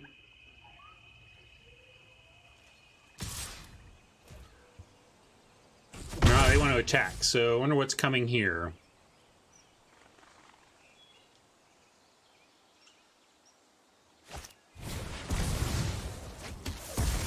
It's all right. Grave Digger. probably just shock that. What are they going to get back here? I forget what they... Oh, the Fenlurker. That's a good good grave digging sequence. Now it makes me... Let's see. Do we want to... I guess we want to leave the... If we play the land, we're committing pitching shock or blood for bones. And I don't think I want to do that. I want to keep the land. We'll pitch that and have the shock. Then we'll just shock the Gravedigger here. Although, maybe we want to shock the Fenlurker. No, we'll shock the Gravedigger. If they want to trade off for the Mastiff with the Fenlurker, it's going to cost them their whole next turn.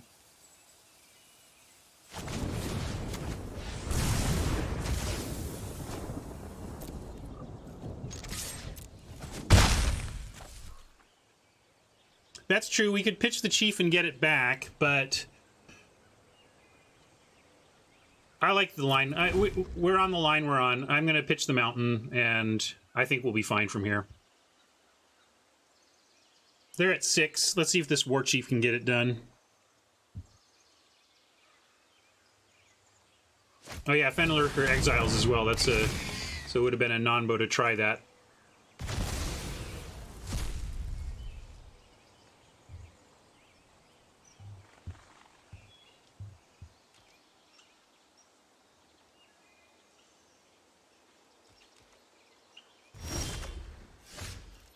Dionysus, are you even interested in listening to my answers? I answered your question, man. I don't mind your questions. I mind when I answer them and you keep asking it. So, yeah, they get to make this offer here. Dionysus, yeah? You asked a question 3 times that I answered the first time you asked it.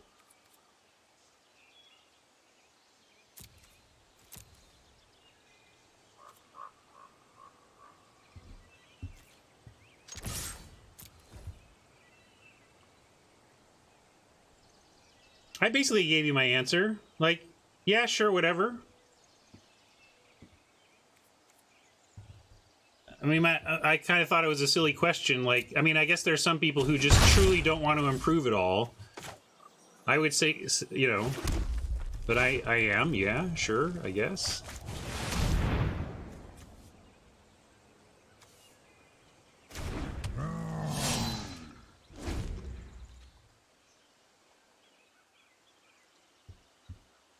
I mean, the name of my stream is Going Optimal. My whole philosophy is kind of ongoing improvement, right?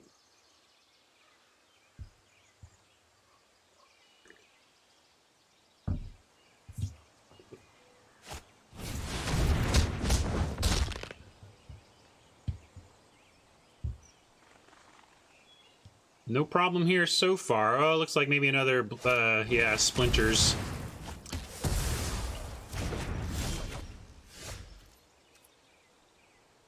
Infuriate does allow the Mastiffs to survive, so let's do that. And then Blood for Bones? Let's do it all here.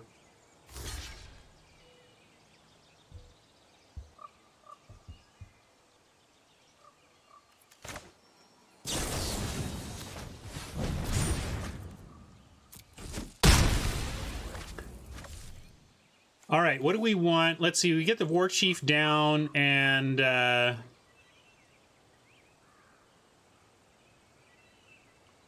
well, actually, we might just want...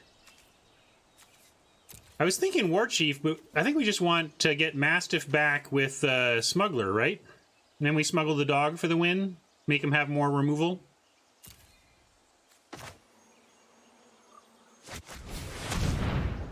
Let's do that. It puts somewhat... Okay, we're going to return Mastiff to the battlefield. Mastiff to the battlefield, and Smuggler to the hand. We need... we're not lethal next turn, but it sets up lethal over 2 turns.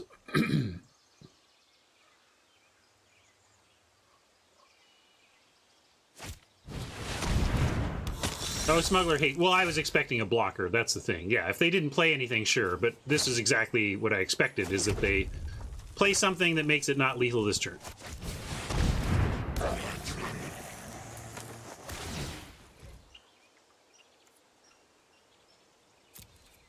Tap right. There's no real way it could punish us unless it literally did all mountains. I suppose stranger things have happened on Arena.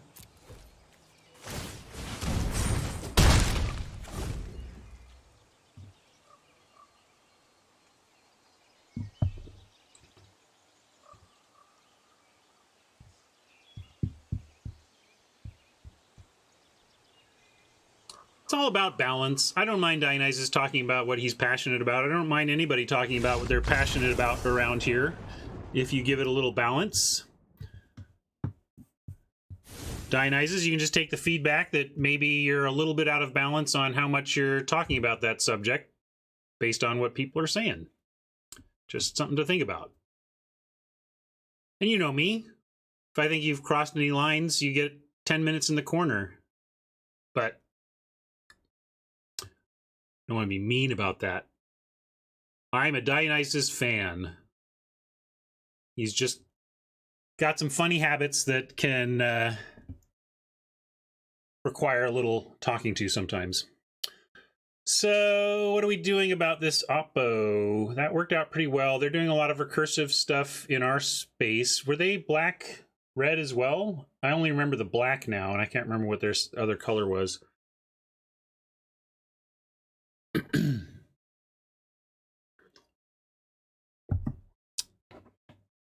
Any thoughts on boarding? I don't really know if we have any changes this time.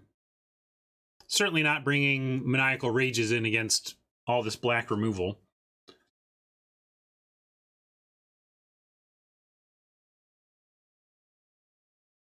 So I'm going to run it back. Let's just run it back.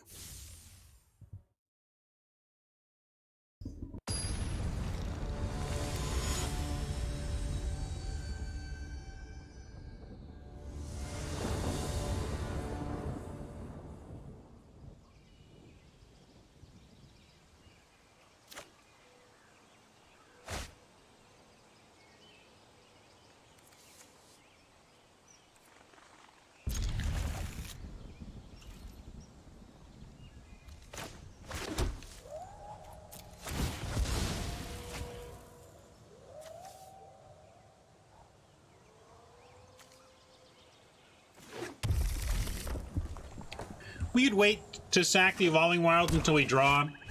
Give ourselves a better chance to draw more land, which we obviously want. But since we had Vial on 2, I didn't want to do that.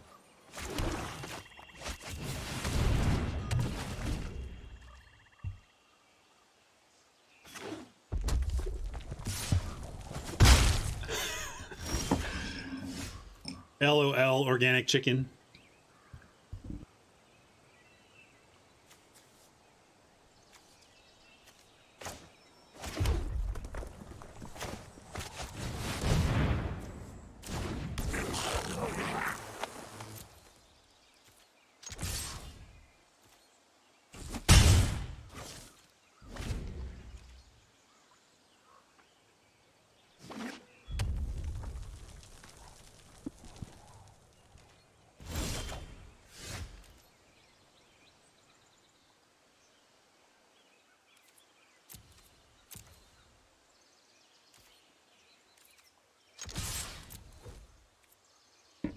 They showed Blade Brand, but we have Vial up. If they want to try that, we'll use the Vial on it.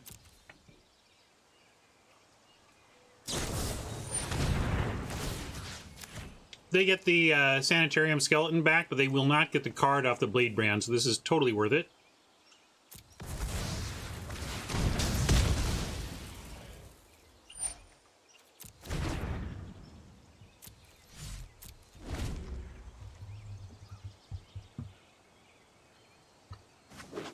I'm curious enough to ask what the topic is, at least, Norbert. What did you what was your PhD research about?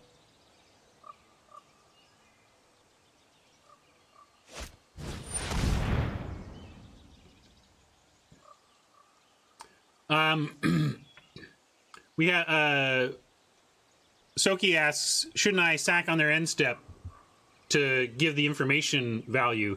First, the chances, how many times do you think waiting on Evolving Wilds has altered your opponent's plays? How many times waiting till their end step has waiting to crack actually changed Oppo's plays on like turn 1? I'm going to say literal 0. But also for me, the chance that I forget to do this at their end step is high enough that the EV is clearly in favor, for me, of doing it as soon as I remember. It's just actual better EV for me to do it there.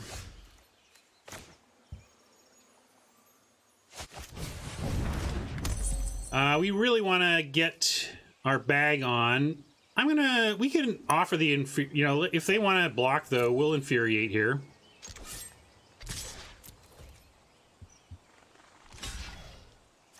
Lava Kin Brawler is good enough that I'm happy to not bag so that we can get that thing dead.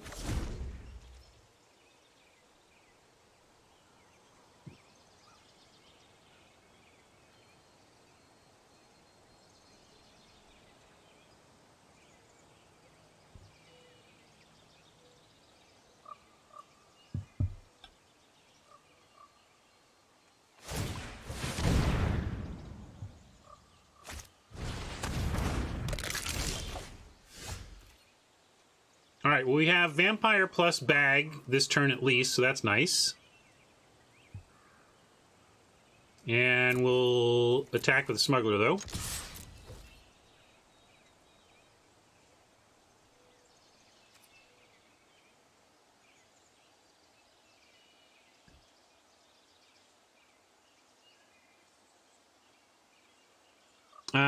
Real Zug, I'm not sure I quite follow you. Let's see. When you are on this topic, can you please explain the importance to do wait until their end step? Only for information. Often I see opponent played on my end step. Like, so you're asking why do it that way? Hold on, let me do this first. We're gonna look for some land.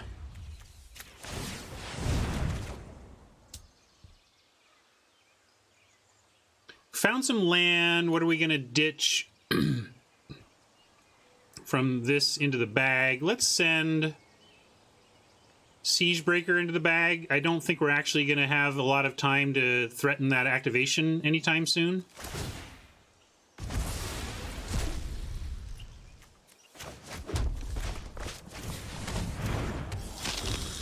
So the reason to wait until the end step for information is just like the less information your opponent has to act, the better it is for you.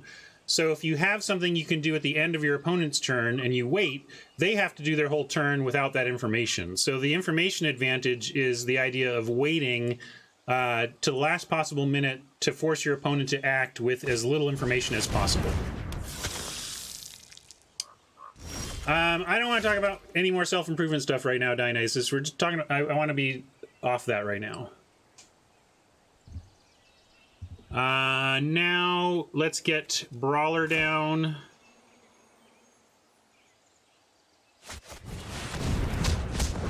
And just pass.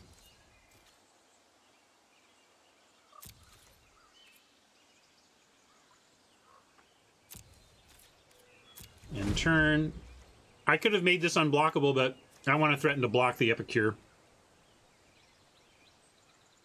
I did want to see what the PhD topic was about, but I think I missed it.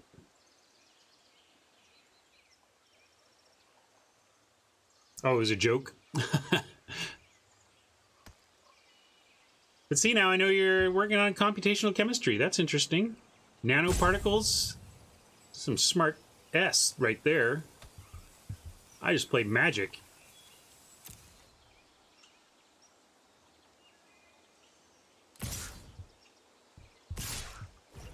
All right, they are going for it.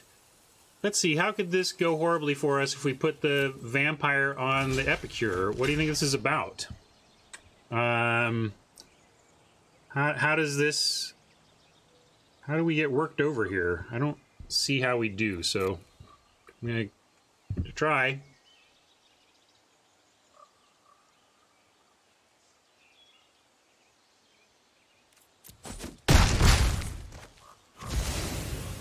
assuming Blade Brand, I didn't block this. We want to keep these alive, of course.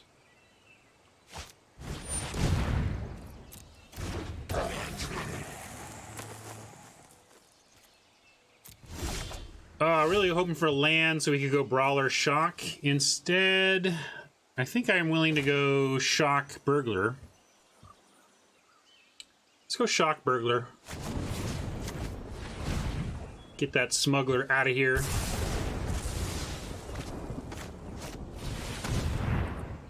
This is a little extra info too. Like if they had something like the -2/-2, perhaps I've given them extra info, but they were going to use it on the smuggler anyway. Like, if anything, if I can somehow tempt them to kill my burglar over the smuggler, that's good for us anyway.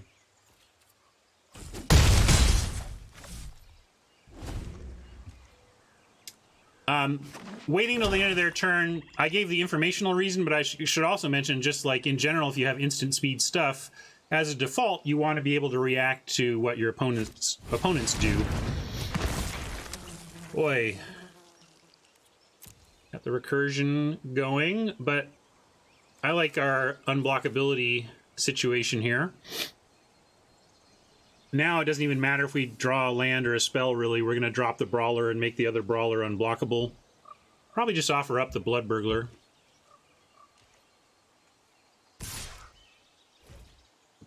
Looks like they're really desperate to get us to use that Blade Brand for effect, but we're not going to bite. Then they're probably going to have to just cycle it at some point here.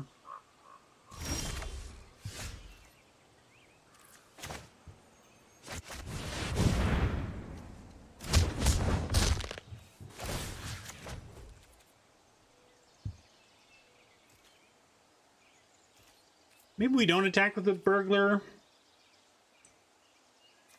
I'm just gonna leave it back. I mean, we could conceivably end up in a spot where what we need to do is get lifelink through unblocked to somehow be able to survive, and all the Burglar's gonna do is trade with the Gravedigger, and that doesn't really do much on this board. I guess it clears the way for a Lavakin Brawler that is not smuggled. Well, why not make Burglar unblockable? Because I made the Lavakin Brawler unblockable? Yeah, but I really just wanted... they could have chumped. Maybe they wouldn't have chumped, and that was the correct play. Maybe I was too conservative. That's a fair point.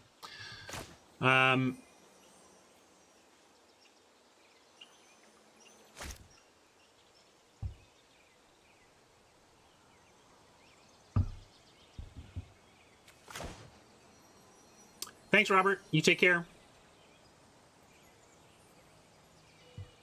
So yeah, maybe I should have just swung away before. Maybe we can just swing away here.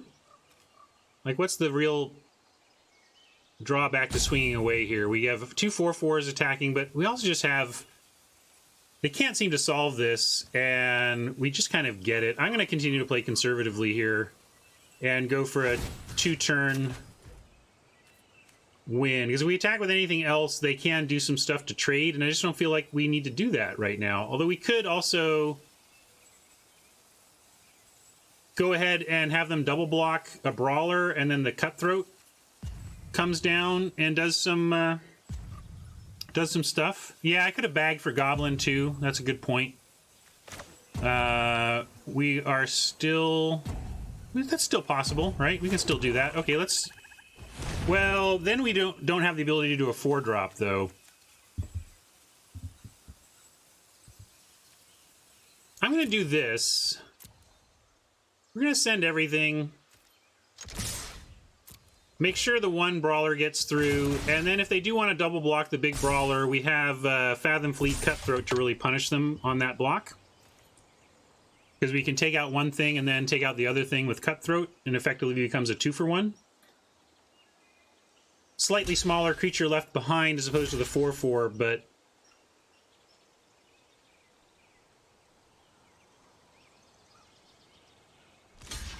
That's basically what I was expecting. Of course, one of the things we're killing with this play, they can get back anyway, but we use up a lot of their mana here.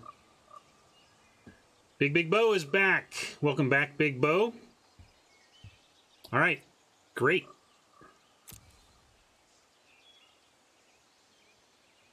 Oh, they finally get to use their Blade Brand, of course. We knew that was coming.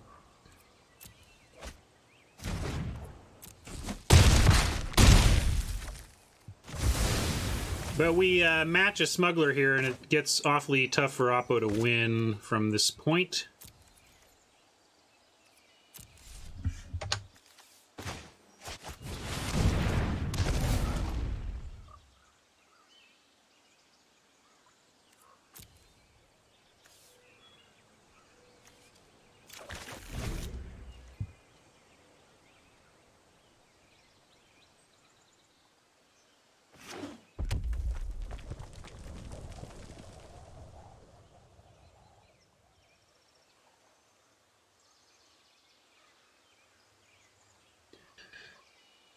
I think it's fair for Valhalla's to say, if you're going to give me life advice, on what basis does it come from? And it's fine for you to say, this is what I believe. I believe these things are true. And if you think about it, you know, but it's fine for Brian to ask for credentials.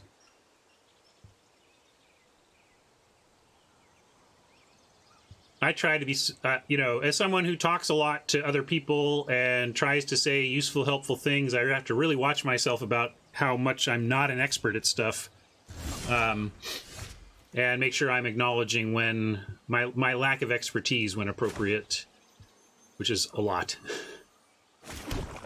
Let's go. Well, let's cite a book then, Dionysus. What's a great book from a learned source that supports what you're talking about, you know?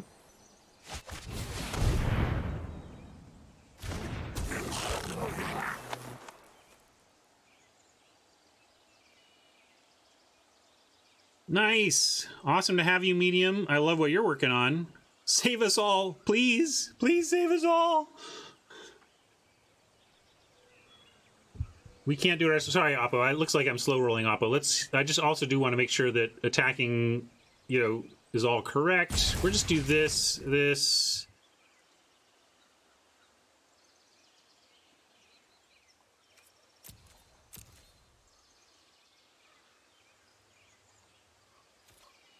And I'm not going to bother sending this other smuggler. We'll see if this wins. If it doesn't, we have a bag we can loot.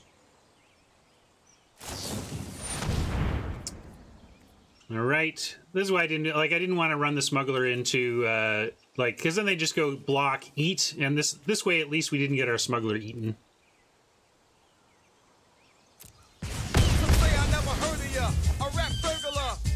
Oh, Raptor, that's nice of you. Thanks for that gift sub to the student trying to save the world.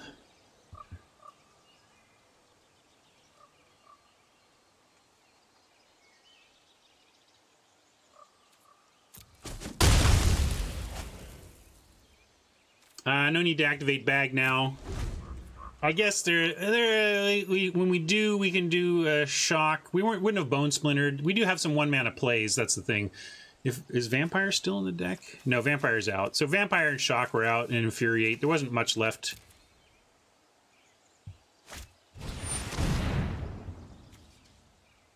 There's their smuggler.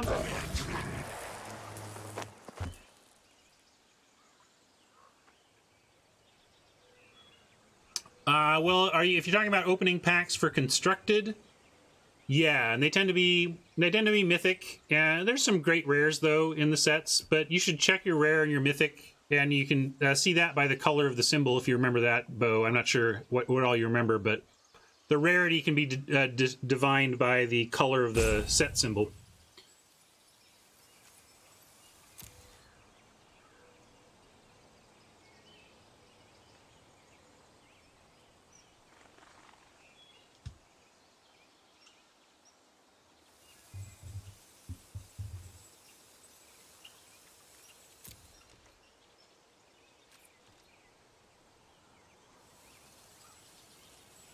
All right, let's go looting.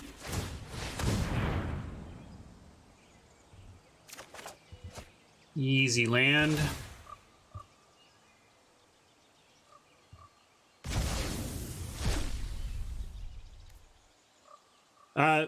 short version of the discussion in chat right now is that Dionysus offers lots of thoughts and advice on improving one's life through healthy choices, and Valhallas is very diplomatically and politely pressing Dionysus for specifics on where Dionysus gets information from and whether it's well sourced, etc.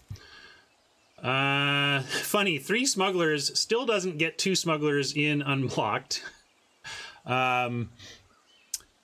But we could send all 3. They trade for 1, have to chump the other.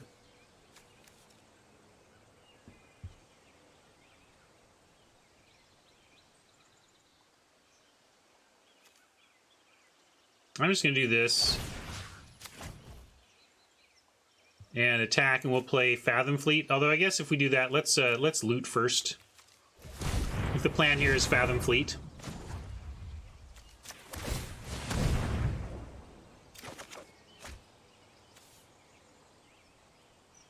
Actually, if we... Yeah, we're going to ditch that too.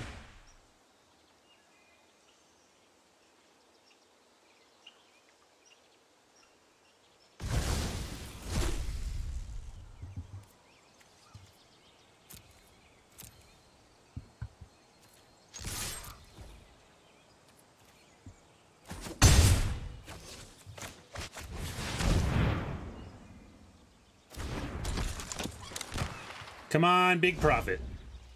I do have a collection on Magic Online. I went back on last night. I was eyeing Modern Horizons drafting. Big profit achieved. Nice. Great.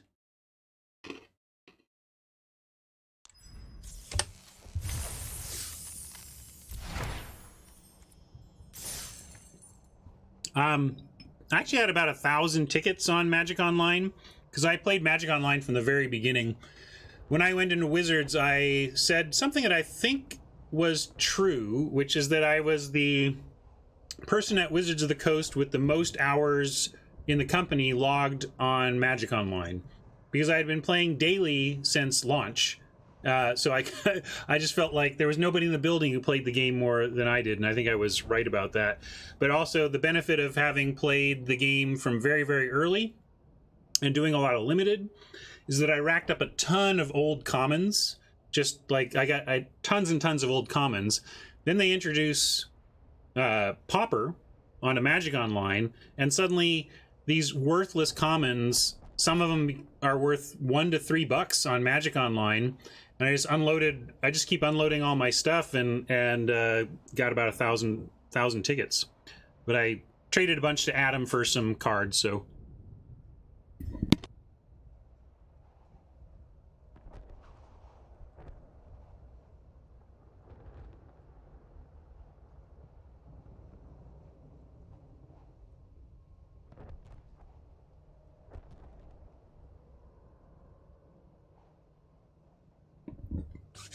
I'm really glad you mentioned that, Big Bo. I'm going to hop to actually start here. Big Bo asks, what are your thoughts on the Battle Pass for a new player? And I did write an article. So yeah, thank you. Buckeye hooked you up on the link there with the article. So my most recent CFB article is on the Mastery Pass. But the bottom line is, I don't think anybody should buy it until they understand what their play patterns are and whether or not they're going to get the value they need out of it. And the reason why you can wait is because you don't lose any value by waiting. So right now, everybody gets the top track. Here on this free-to-play account, the bottom track is locked. We haven't unlocked it yet. But if we were to buy this right now, we would get all 49 levels of the bottom track added to our account immediately. And because of that, there's no need to rush to buy a battle pass unless you really want the cosmetics or you really want to move towards 4x in certain packs or whatever. But largely, you just don't have to rush to buy it. You can wait and see if it's good value. And in that article, in fact, I'm just going to get the link from the article itself. Let's see if they fixed it. There was a broken link that I was hoping they fixed. Let's find it. Because Raptor, who I believe is in chat with us today, made a little tool for figuring this out. Where did it go? Oh, did they not fix it? Raptor, you out there? Maybe you can find us the that link. Now I can't find it.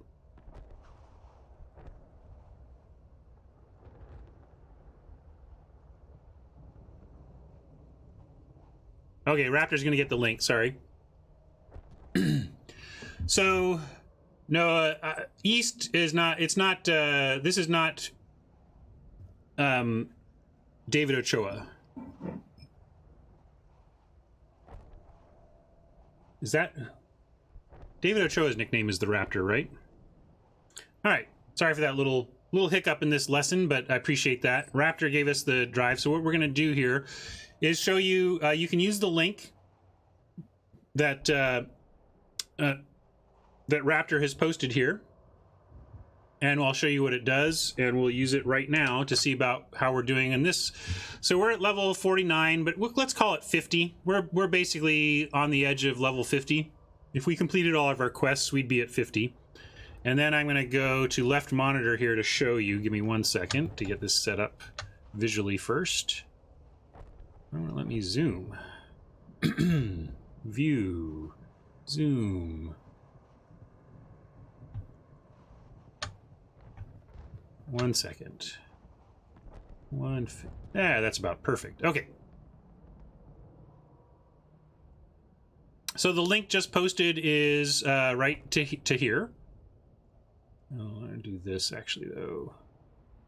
There we go.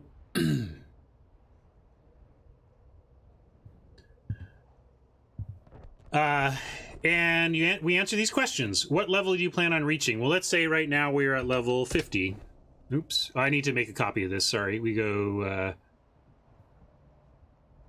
make a copy.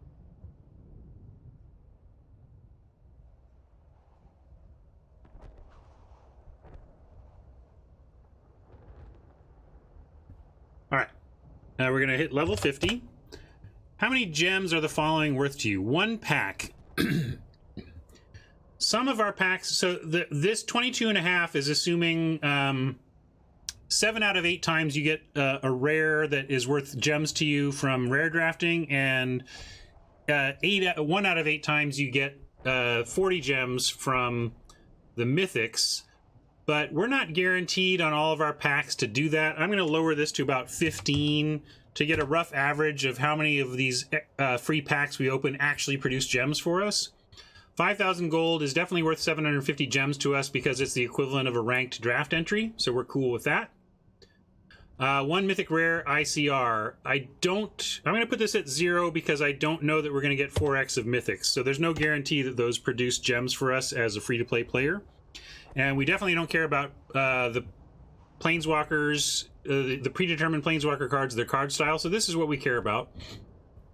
And right now, our value calculation at that is 1975 in gems, and the cost they're asking for is 3,400, so we're not there yet on the free-to-play account. And I'm pretty certain that we're going to get to 100 by the end. Let's presume we get to 100. Now we can see that even with these presumptions, once we get to 100, our total value is going to be 3,800 over the 3,400 purchase. So what I'm going to do is wait with this account until this number is until this is green. Until this is 3,400 or higher, I'm just not going to buy it. I'm going to wait until our value is assured. So anyway, I wanted to show you that.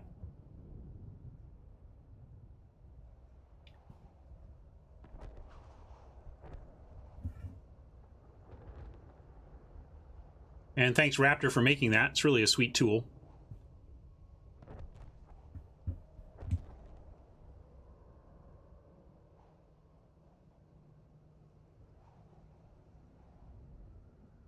Oh, Josh Underlayton. Sorry, I felt that was wrong. I was like, no, Ochoa's not Raptor. What am I doing? Sorry, Josh. Josh Underlayton is Raptor. Apologies.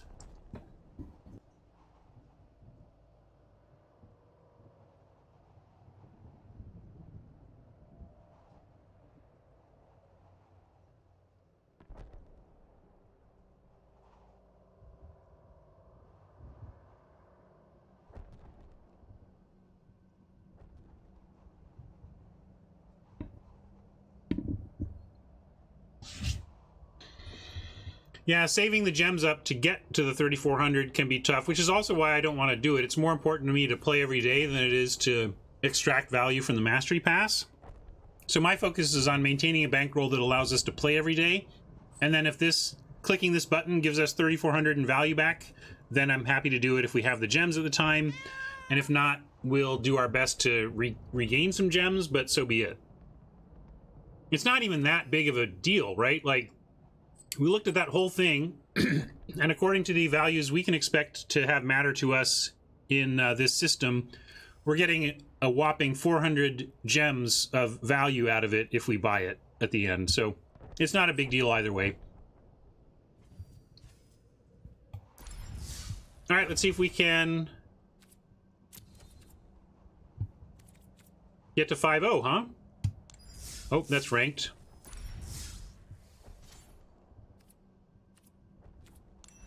It moved stuff around on me. There we go.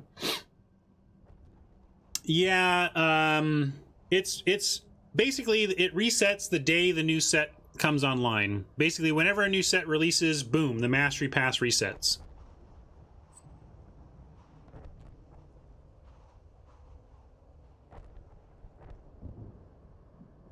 All of that value is coming from the 15 gems per pack you estimated? No.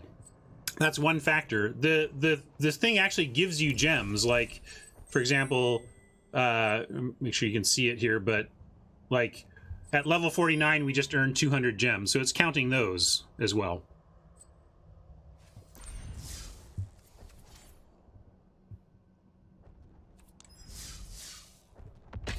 Can't block, won't block.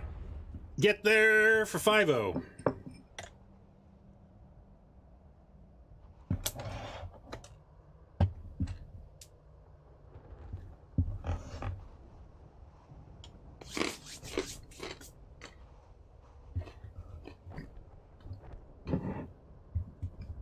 This better not be your last question, Big Bo. You think you know it all with one more question? I don't think so.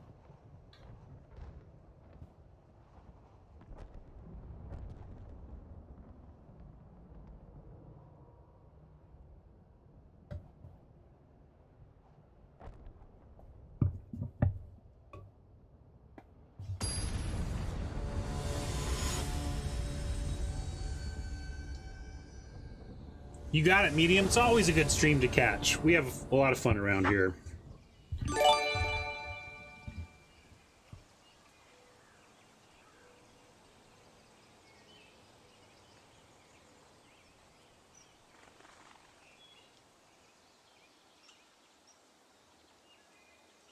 You can't really just do that now. It's funny, Big Bo, you're asking about a feature that we talked about pretty heavily while I was there, which is deck building assistance for newer players.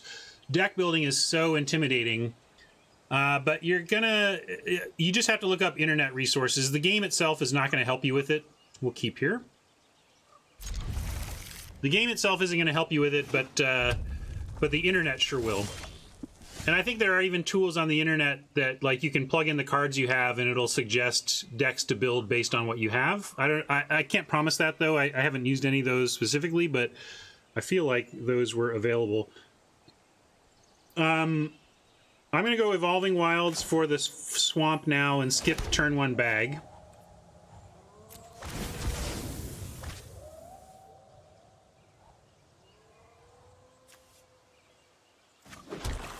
And again, I could have waited, but the presence of a swamp is not going to change anything about what Oppo does on their turn. Not at all.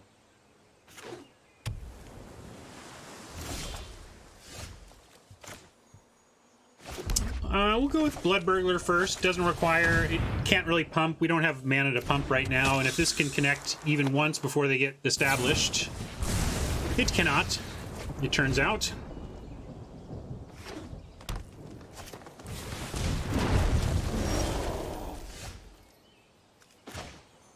We'll drop a Mastiff here. Teamer Elementals, unsurprising at the 4-0 bracket.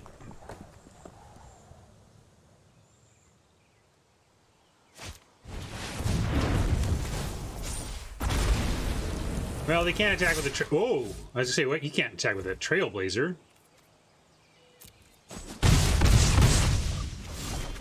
Well, we got a land, which is nice.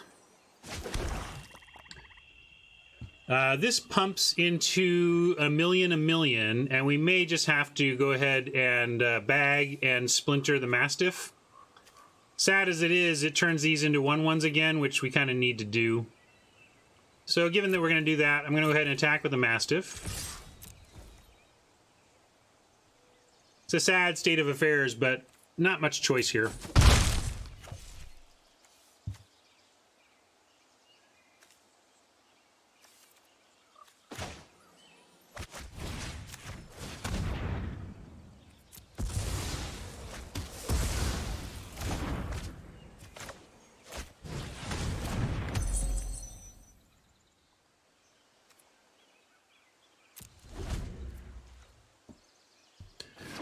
One thing that'll happen as you play, Bo, is that you're going to learn what the good cards are based on what's beating you. I mean, pay attention to what's smashing your face, and you'll start to learn the good cards pretty darn quick.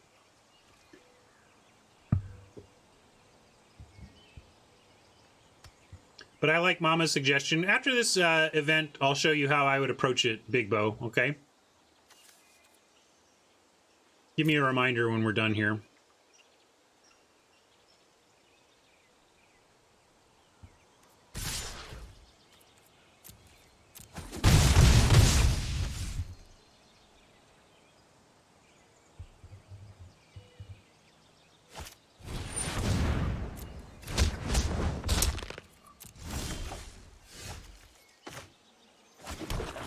Alright, we're going to brawl and hope that it can block a Scorcher successfully. I mean, their brawler still gets to get through for a million. Yeah, that kind of ends it. I think we're just done for. Nice curve out Oppo, could not beat that.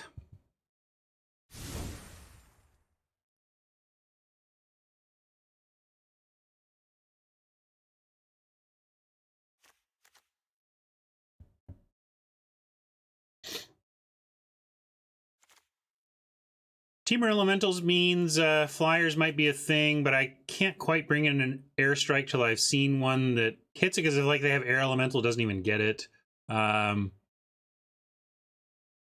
We could try the aggro strategy again.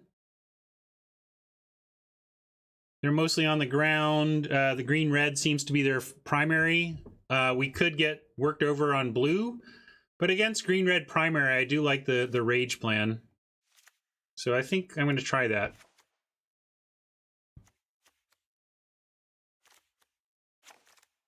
That's kind of what I did before. Just cut the little bit dirtily bag.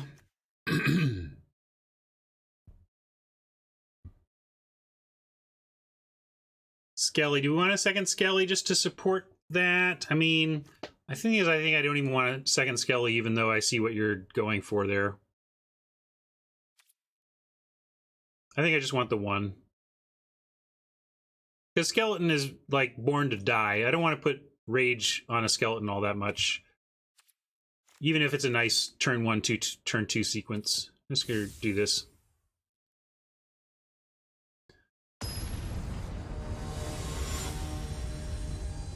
Oh, I didn't cut a land, though. We could have cut another land and added the... Yeah. Might flood a little bit here. Basically, there's 1,000 XP you can gain a day, plus some extra XP thrown around for special events and codes and stuff. Again, if you you should just Big Bo, go read my Mastery Pass article. It really does cover all of it.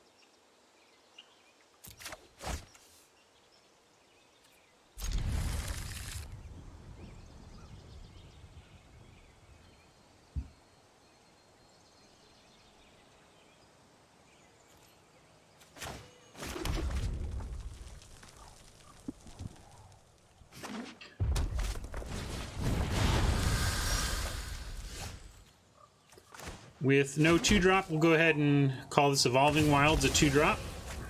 Get another swamp. Be nicely set up on mana and thin the deck just a little bit.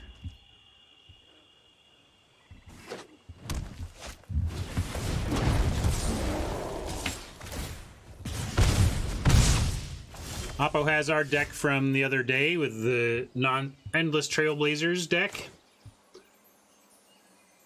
We're gonna go Thief here, though.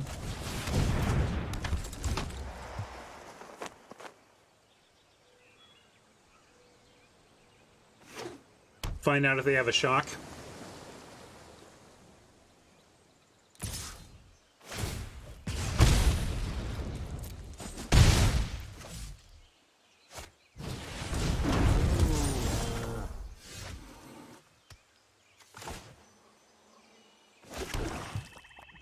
Boy, it's tough to argue for putting out the Smuggler and getting in an unblockable Thief. That brings us to 13, then 12, 11, 10, 9, 8, 7, 6, 5. We go to 5. That's untenable.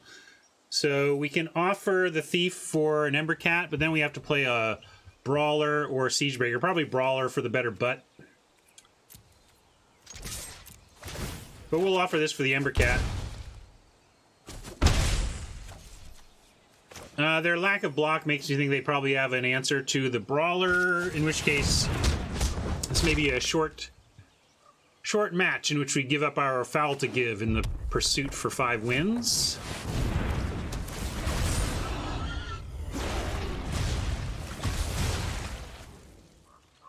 We may be in trouble, folks.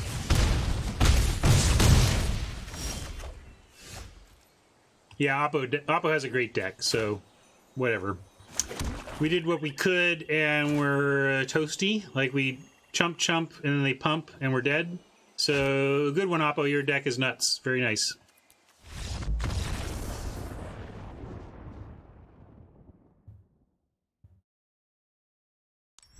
I don't think they'd go 20-0. Even that deck was 3-color. You go 3-color, you're gonna get burned sometimes.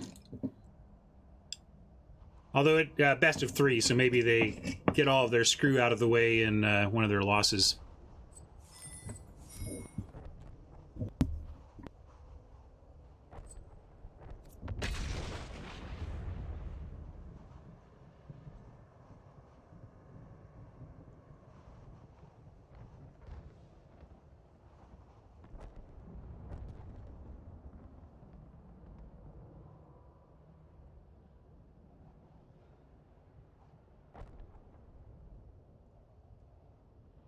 Some say I never heard of ya, a rap burglar.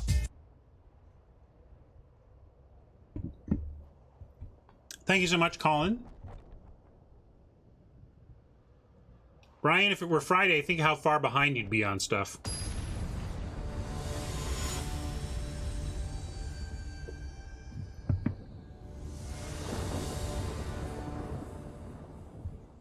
I mean, if we're going big butt memes, we're going to use Sir Mix-a-Lot, right? Oh, yeah.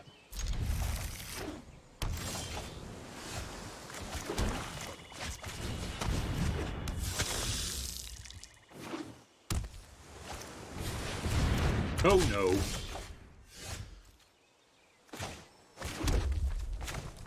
Well, hopefully we get a little bit of action before we lose our vamp.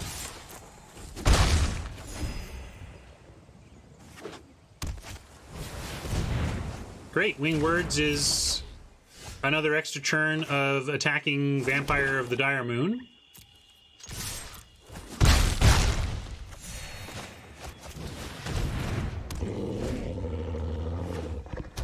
Awesome, Colin. Glad you can hop on when you can. Congrats on the new edition.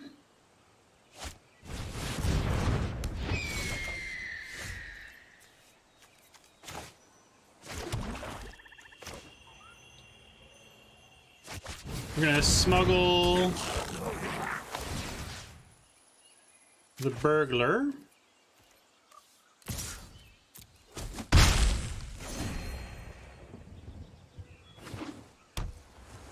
Is there another way to get the forest? I would check the store, but I was thinking about that also because, like, these Avon lands are the best. If you started MTG Arena tomorrow, what are you allowed? What can you do to get the best basics in the, like? I bet maybe it's in the store somewhere, or I bet they offer these in the store later, like after there's a period of them being available through.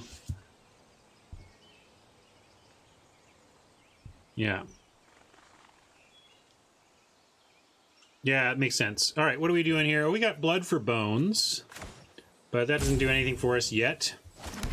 We can pattern match the smuggler at least, and they're holding back. They're deciding they're holding back enough here to not bother with that. Let's keep sending the burglar then.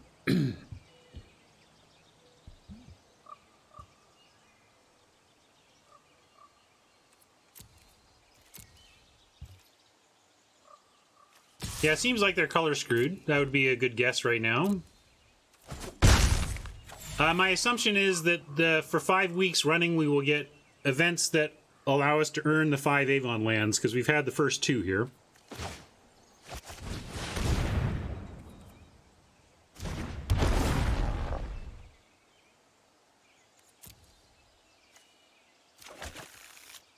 Pattern Matcher's never done anything in its life. Maria, it's so good.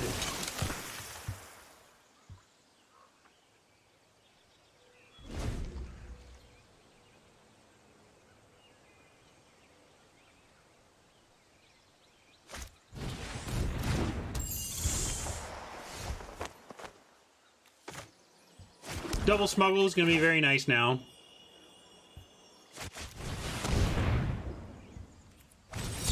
Oh, Bone to Ash gets it.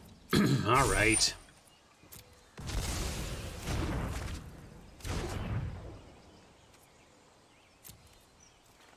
Oh, wait.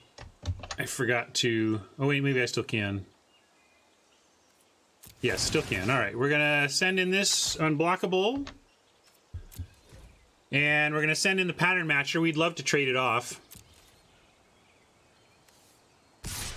because then we can Blood for Bones it back. Yeah, I knew Blood for Bone to Ash was possible, but we weren't going to play around it. They hadn't showed much action on that front to that point.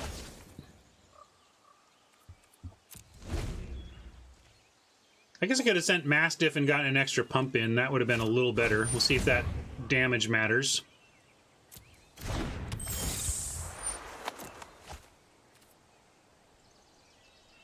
think the Miscreant should get that bow and pick off the vampire while they can. Why not?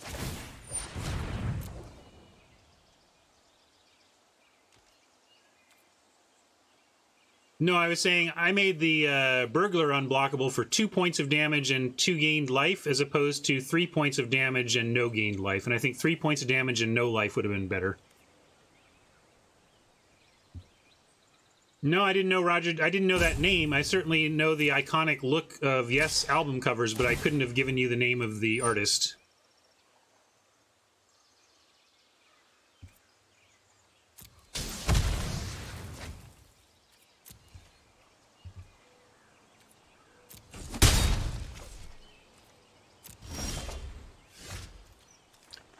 Little flooded,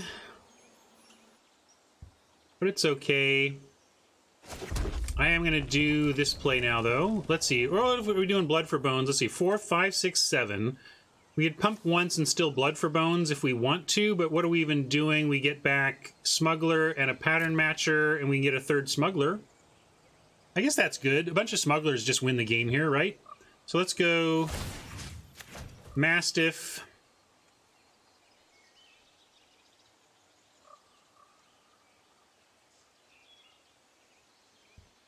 Yeah, Raptor is holding off a lot of damage.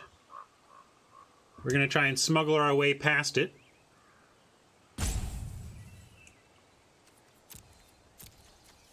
This could be a Befuddle. Feels like maybe a Befuddle coming here.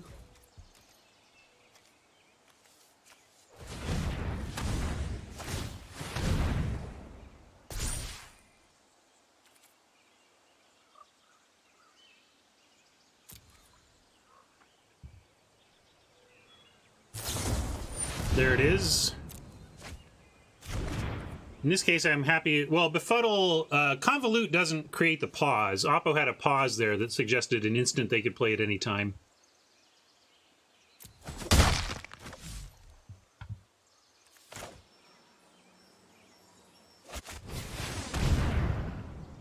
So actually going to sack the Mastiff to put... see, 4. Yeah, let's put the Mastiff back on the battlefield. And the Pattern Matcher in hand. And then next turn we can Pattern Match, get the other Smuggler, and play the other Smuggler. So there was no need to... I could have gotten 3 Smugglers, but I actually like the Mastiff as a Smuggler target. The big Elemental shows up in force. I guess we're bringing in our anti-aircraft spell coming up.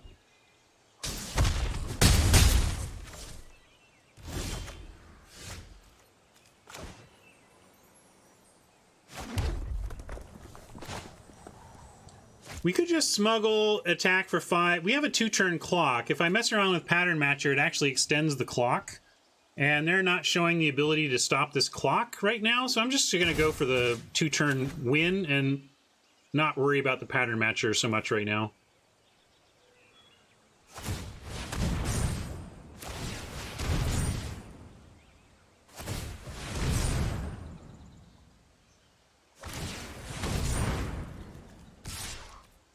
If they have Unsummon, if it didn't matter that we were doing that main phase, because if they had Unsummon, it doesn't matter when we do that. They wait till we're done and then they Unsummon. Alright, you took the Smuggler, and that's pretty good, because now we can't get the other one with the Pattern Matcher. Very nice steal there, with the rare that we had to pass, no less.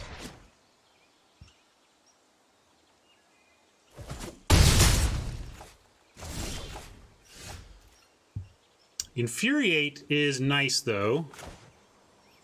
Allows us to attack with both, still cast the Pattern Matcher.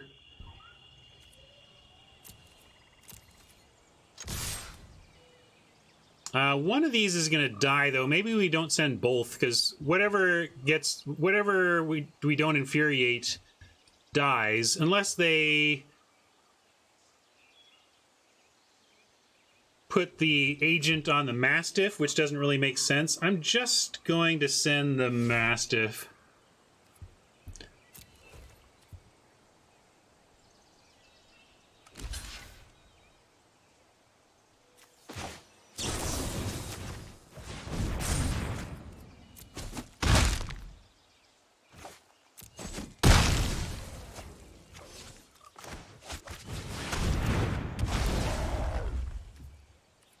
I'll shuffle my library. Make sure there wasn't a burglar I forgot about or something. Yeah, thanks for that sub, Robert. Glad you were able to make it to a desktop and jump in.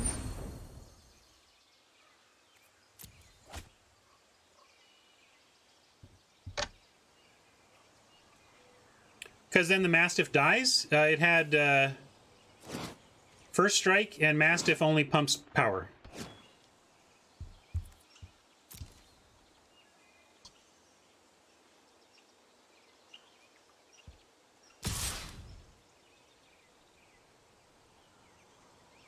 Yeah, there's nothing to do with packs on Arena but open them, so yeah. If I were not streaming, I would wait until I had 10 of a pack before bothering to open, because there's a shortcut when you have 10 packs of something. But people like opening packs on stream, so I just open them after each event.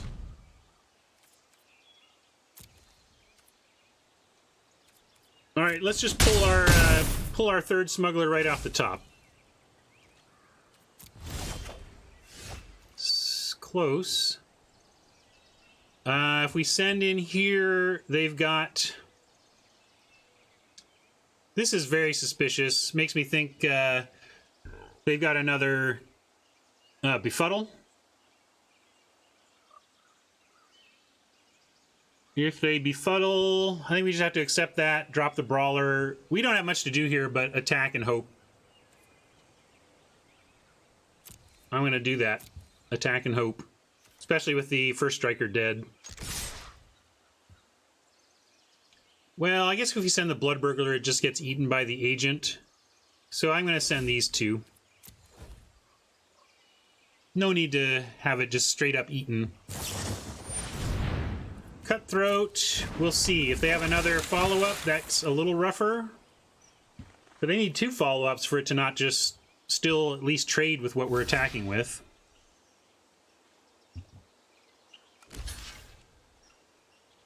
Here's the Befuddled.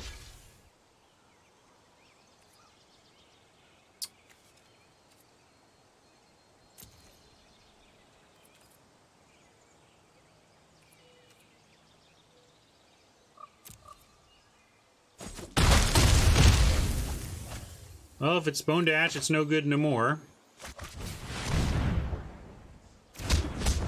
Convolute we can pay for.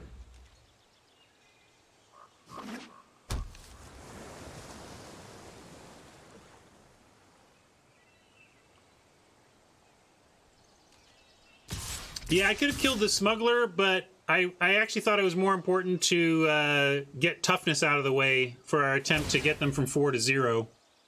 Note that they had to leave the air elemental back now because we removed the 3 toughness they had on the ground. Okay, this is pretty good. They're gonna eat the brawler and probably trade for the blood burglar, but then we get the Fathom Fleet Cutthroat. We'll see though. They still have all this mana and 2 cards, so I don't know if we're even getting the Fathom Fleet Cutthroat play to work. Oh, I guess we do. Well, Bone to Ash is GG, but we'll give it a try.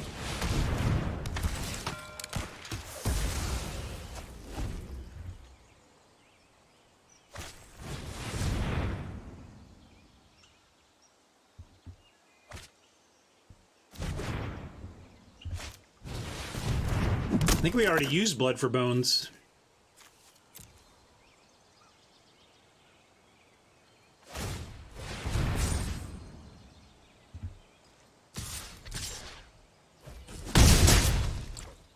The race is on.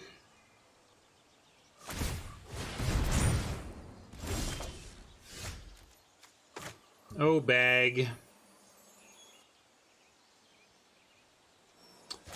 Well, let's make them trade, sad as that is.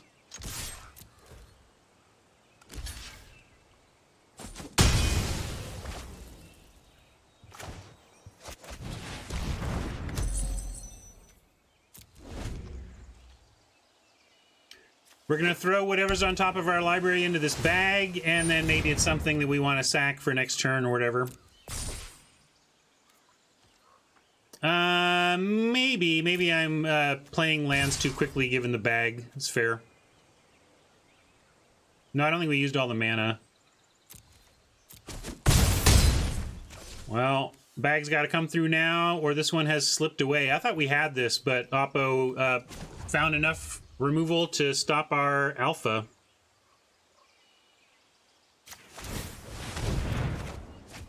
Nice, nice, nice. We actually need that. Unfortunately, we can't do both, so we have to go ahead and sack this.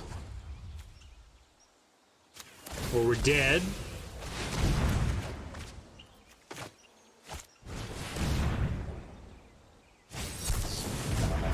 Wow, negate. Weird.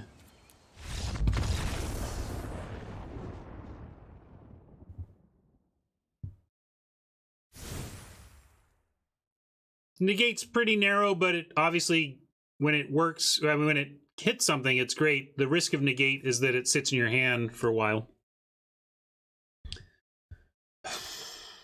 Well, clearly bringing in this, but I'm also wondering if we want to go to our aggro plan again. We saw, was just mono blue? Did they play any other? They didn't play any other colors, so they are just mono blue. Probably means there is some bounce and some, maybe some stuff to punish us for the rage. But again, we're kind of racing flyers that we don't really have the tools to race very well. Definitely bringing in Raptor, but I think I like the slim down plan too.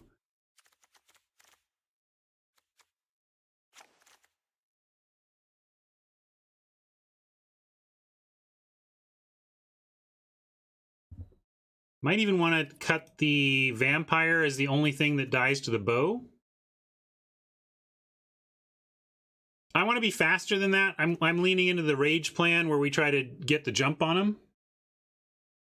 So that the 6-drop feels slow to me, and I want to go to 16. Yeah, we could drop the Siege Breaker 2. It's another thing there. It's not going to be doing much activating. Or bag is a thing we could take out. Could even go maybe Infuriate over the bag.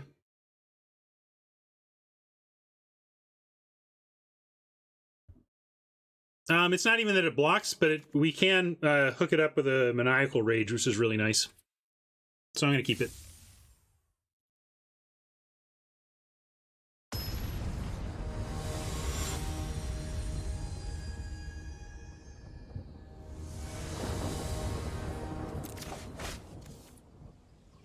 Well, we went to 16 lands and facing... I guess we have to mulligan this. Yeah, all right. Tried to talk myself into it. Yeah, we're going to have to mulligan this and unceremoniously slink off after a great start to this event. 4002.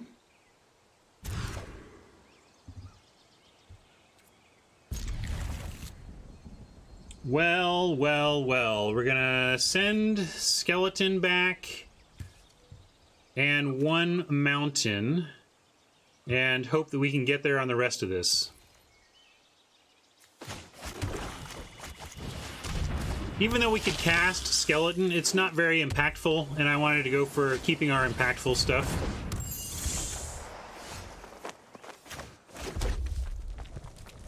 Unfortunately, can't attack, and I don't want to use a shock on it yet. If they play another one, I'll shock the first, though.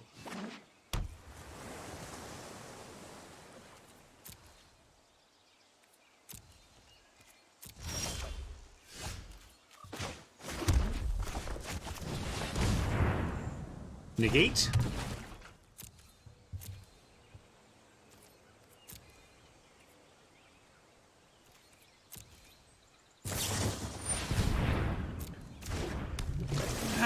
That's worth a shock here. I think if they had another Miscreant in hand, they already would have played it. Hopefully we don't get punished for that.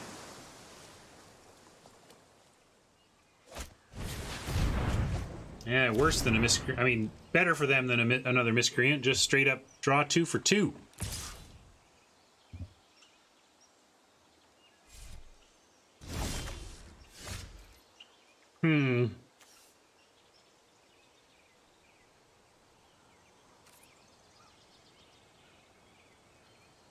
I guess we can hold out still. If we draw that Maniacal Rage, we'll be happy we left the Vampire around.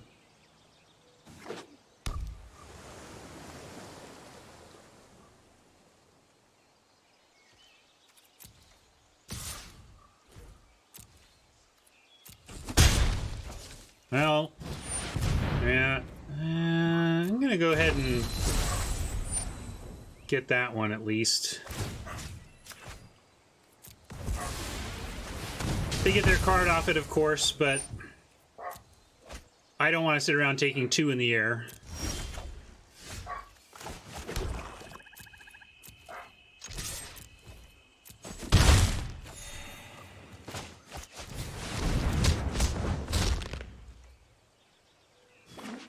We're up against it. 1 card left in hand against this Gripful over there.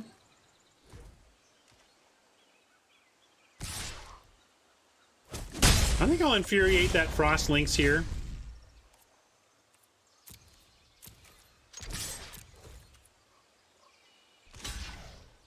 Gets us a big chunk of life at least.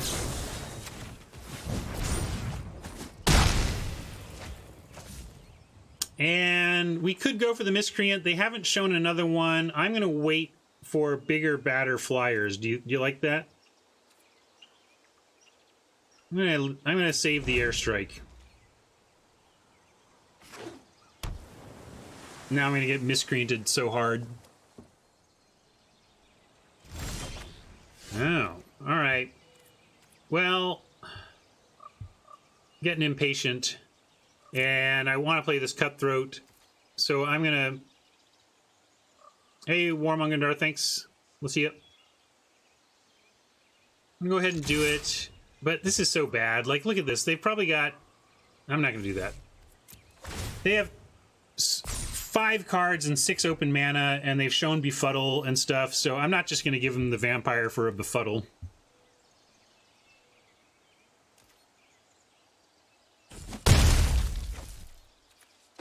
And this could be Bone to Ash, but I can't not do anything either. We gotta keep trying. I mean, I guess we could wait... But, I mean, that's why you do it. Like, they still have to have it, right? But here's 7. They're probably stealing a creature now. Yep. That's so rough. I don't know how you beat a 2-for-1 like that. The best kind of 2-for-1. You gonna steal a land? Do it. Take a land.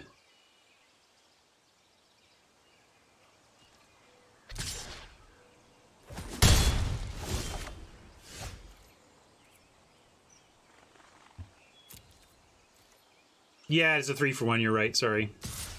Which is what makes it so brutal.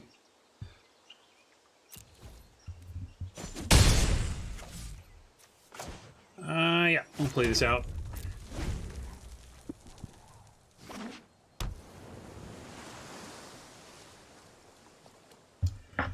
Well, most games your opponent casts an Agent of Treachery, you lose. And when they cast it twice, you really lose. So, yeah. This is what I wanted to do with this card. I've never been able to have fun with the Agent of Treachery or the, or even the uncommon one that gets 2 spells back. Well, we waited. Look, we waited.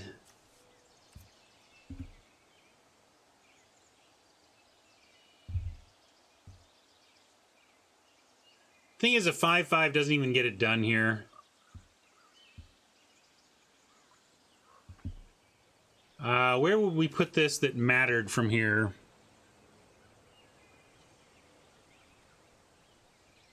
Thief that can get smuggled? I don't know.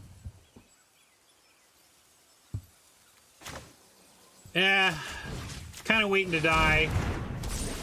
Gonna play what I've got. Oh, that was dumb.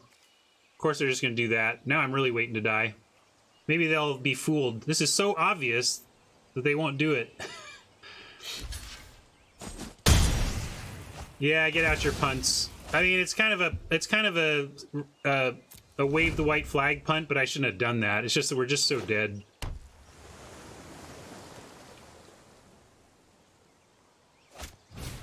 Ah, they even have the Scholar. All right, now we're super dead.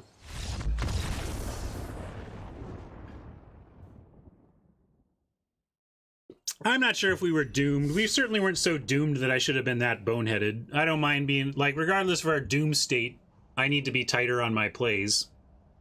If I'm going to make a play that loose, I should just literally scoop the game.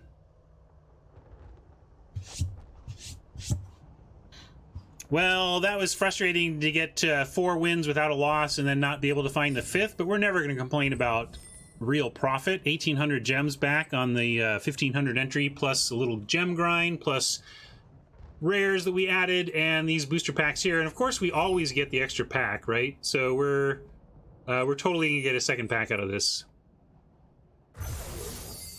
Oh no, we're in best of 3, where it's not about a second pack. We just get 5. That is sweet. That's great. Let's go open our packs.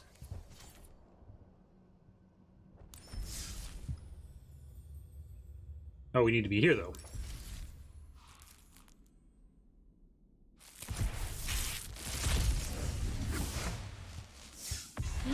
Mythic!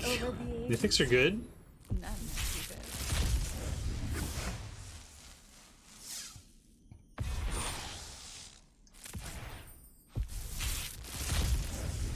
Yep, you just got here back just in time, Fiddles.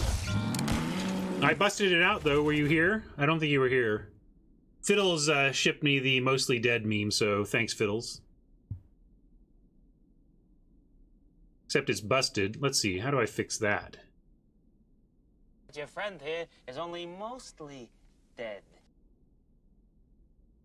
Hold on a second, I want to try this again. No? Your friend here is only mostly. Your friend here is only mostly dead. Your friend Oh, yeah, here there we is go. only mostly dead. No, that didn't work either, huh? I'm only getting one shot out of it right now. Yeah, it's playing, but from my end, like, okay, so right now it's off, and if I hit this switch, it should turn on. Your friend Oh, here it did. is I don't know. I'm having it work sometimes and not the other. Yeah, it's got low volume, but it's at max volume, so it's just not super loud. Maybe we can. I'll figure out how to crank up the volume there. Anyway, let's finish this.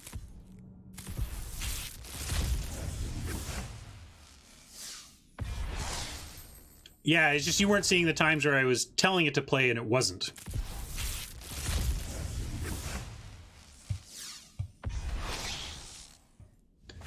All right. A fine day of Magic the Gathering, to be sure. Let's see who we're going to raid. And I'll worry about my tech issues at another time. What do we got? We got Mike Sigrist on. We got Lord Tupperware on. Huey's on. We haven't said hi to Huey in a while. Let's see if any of them are drafting Arena.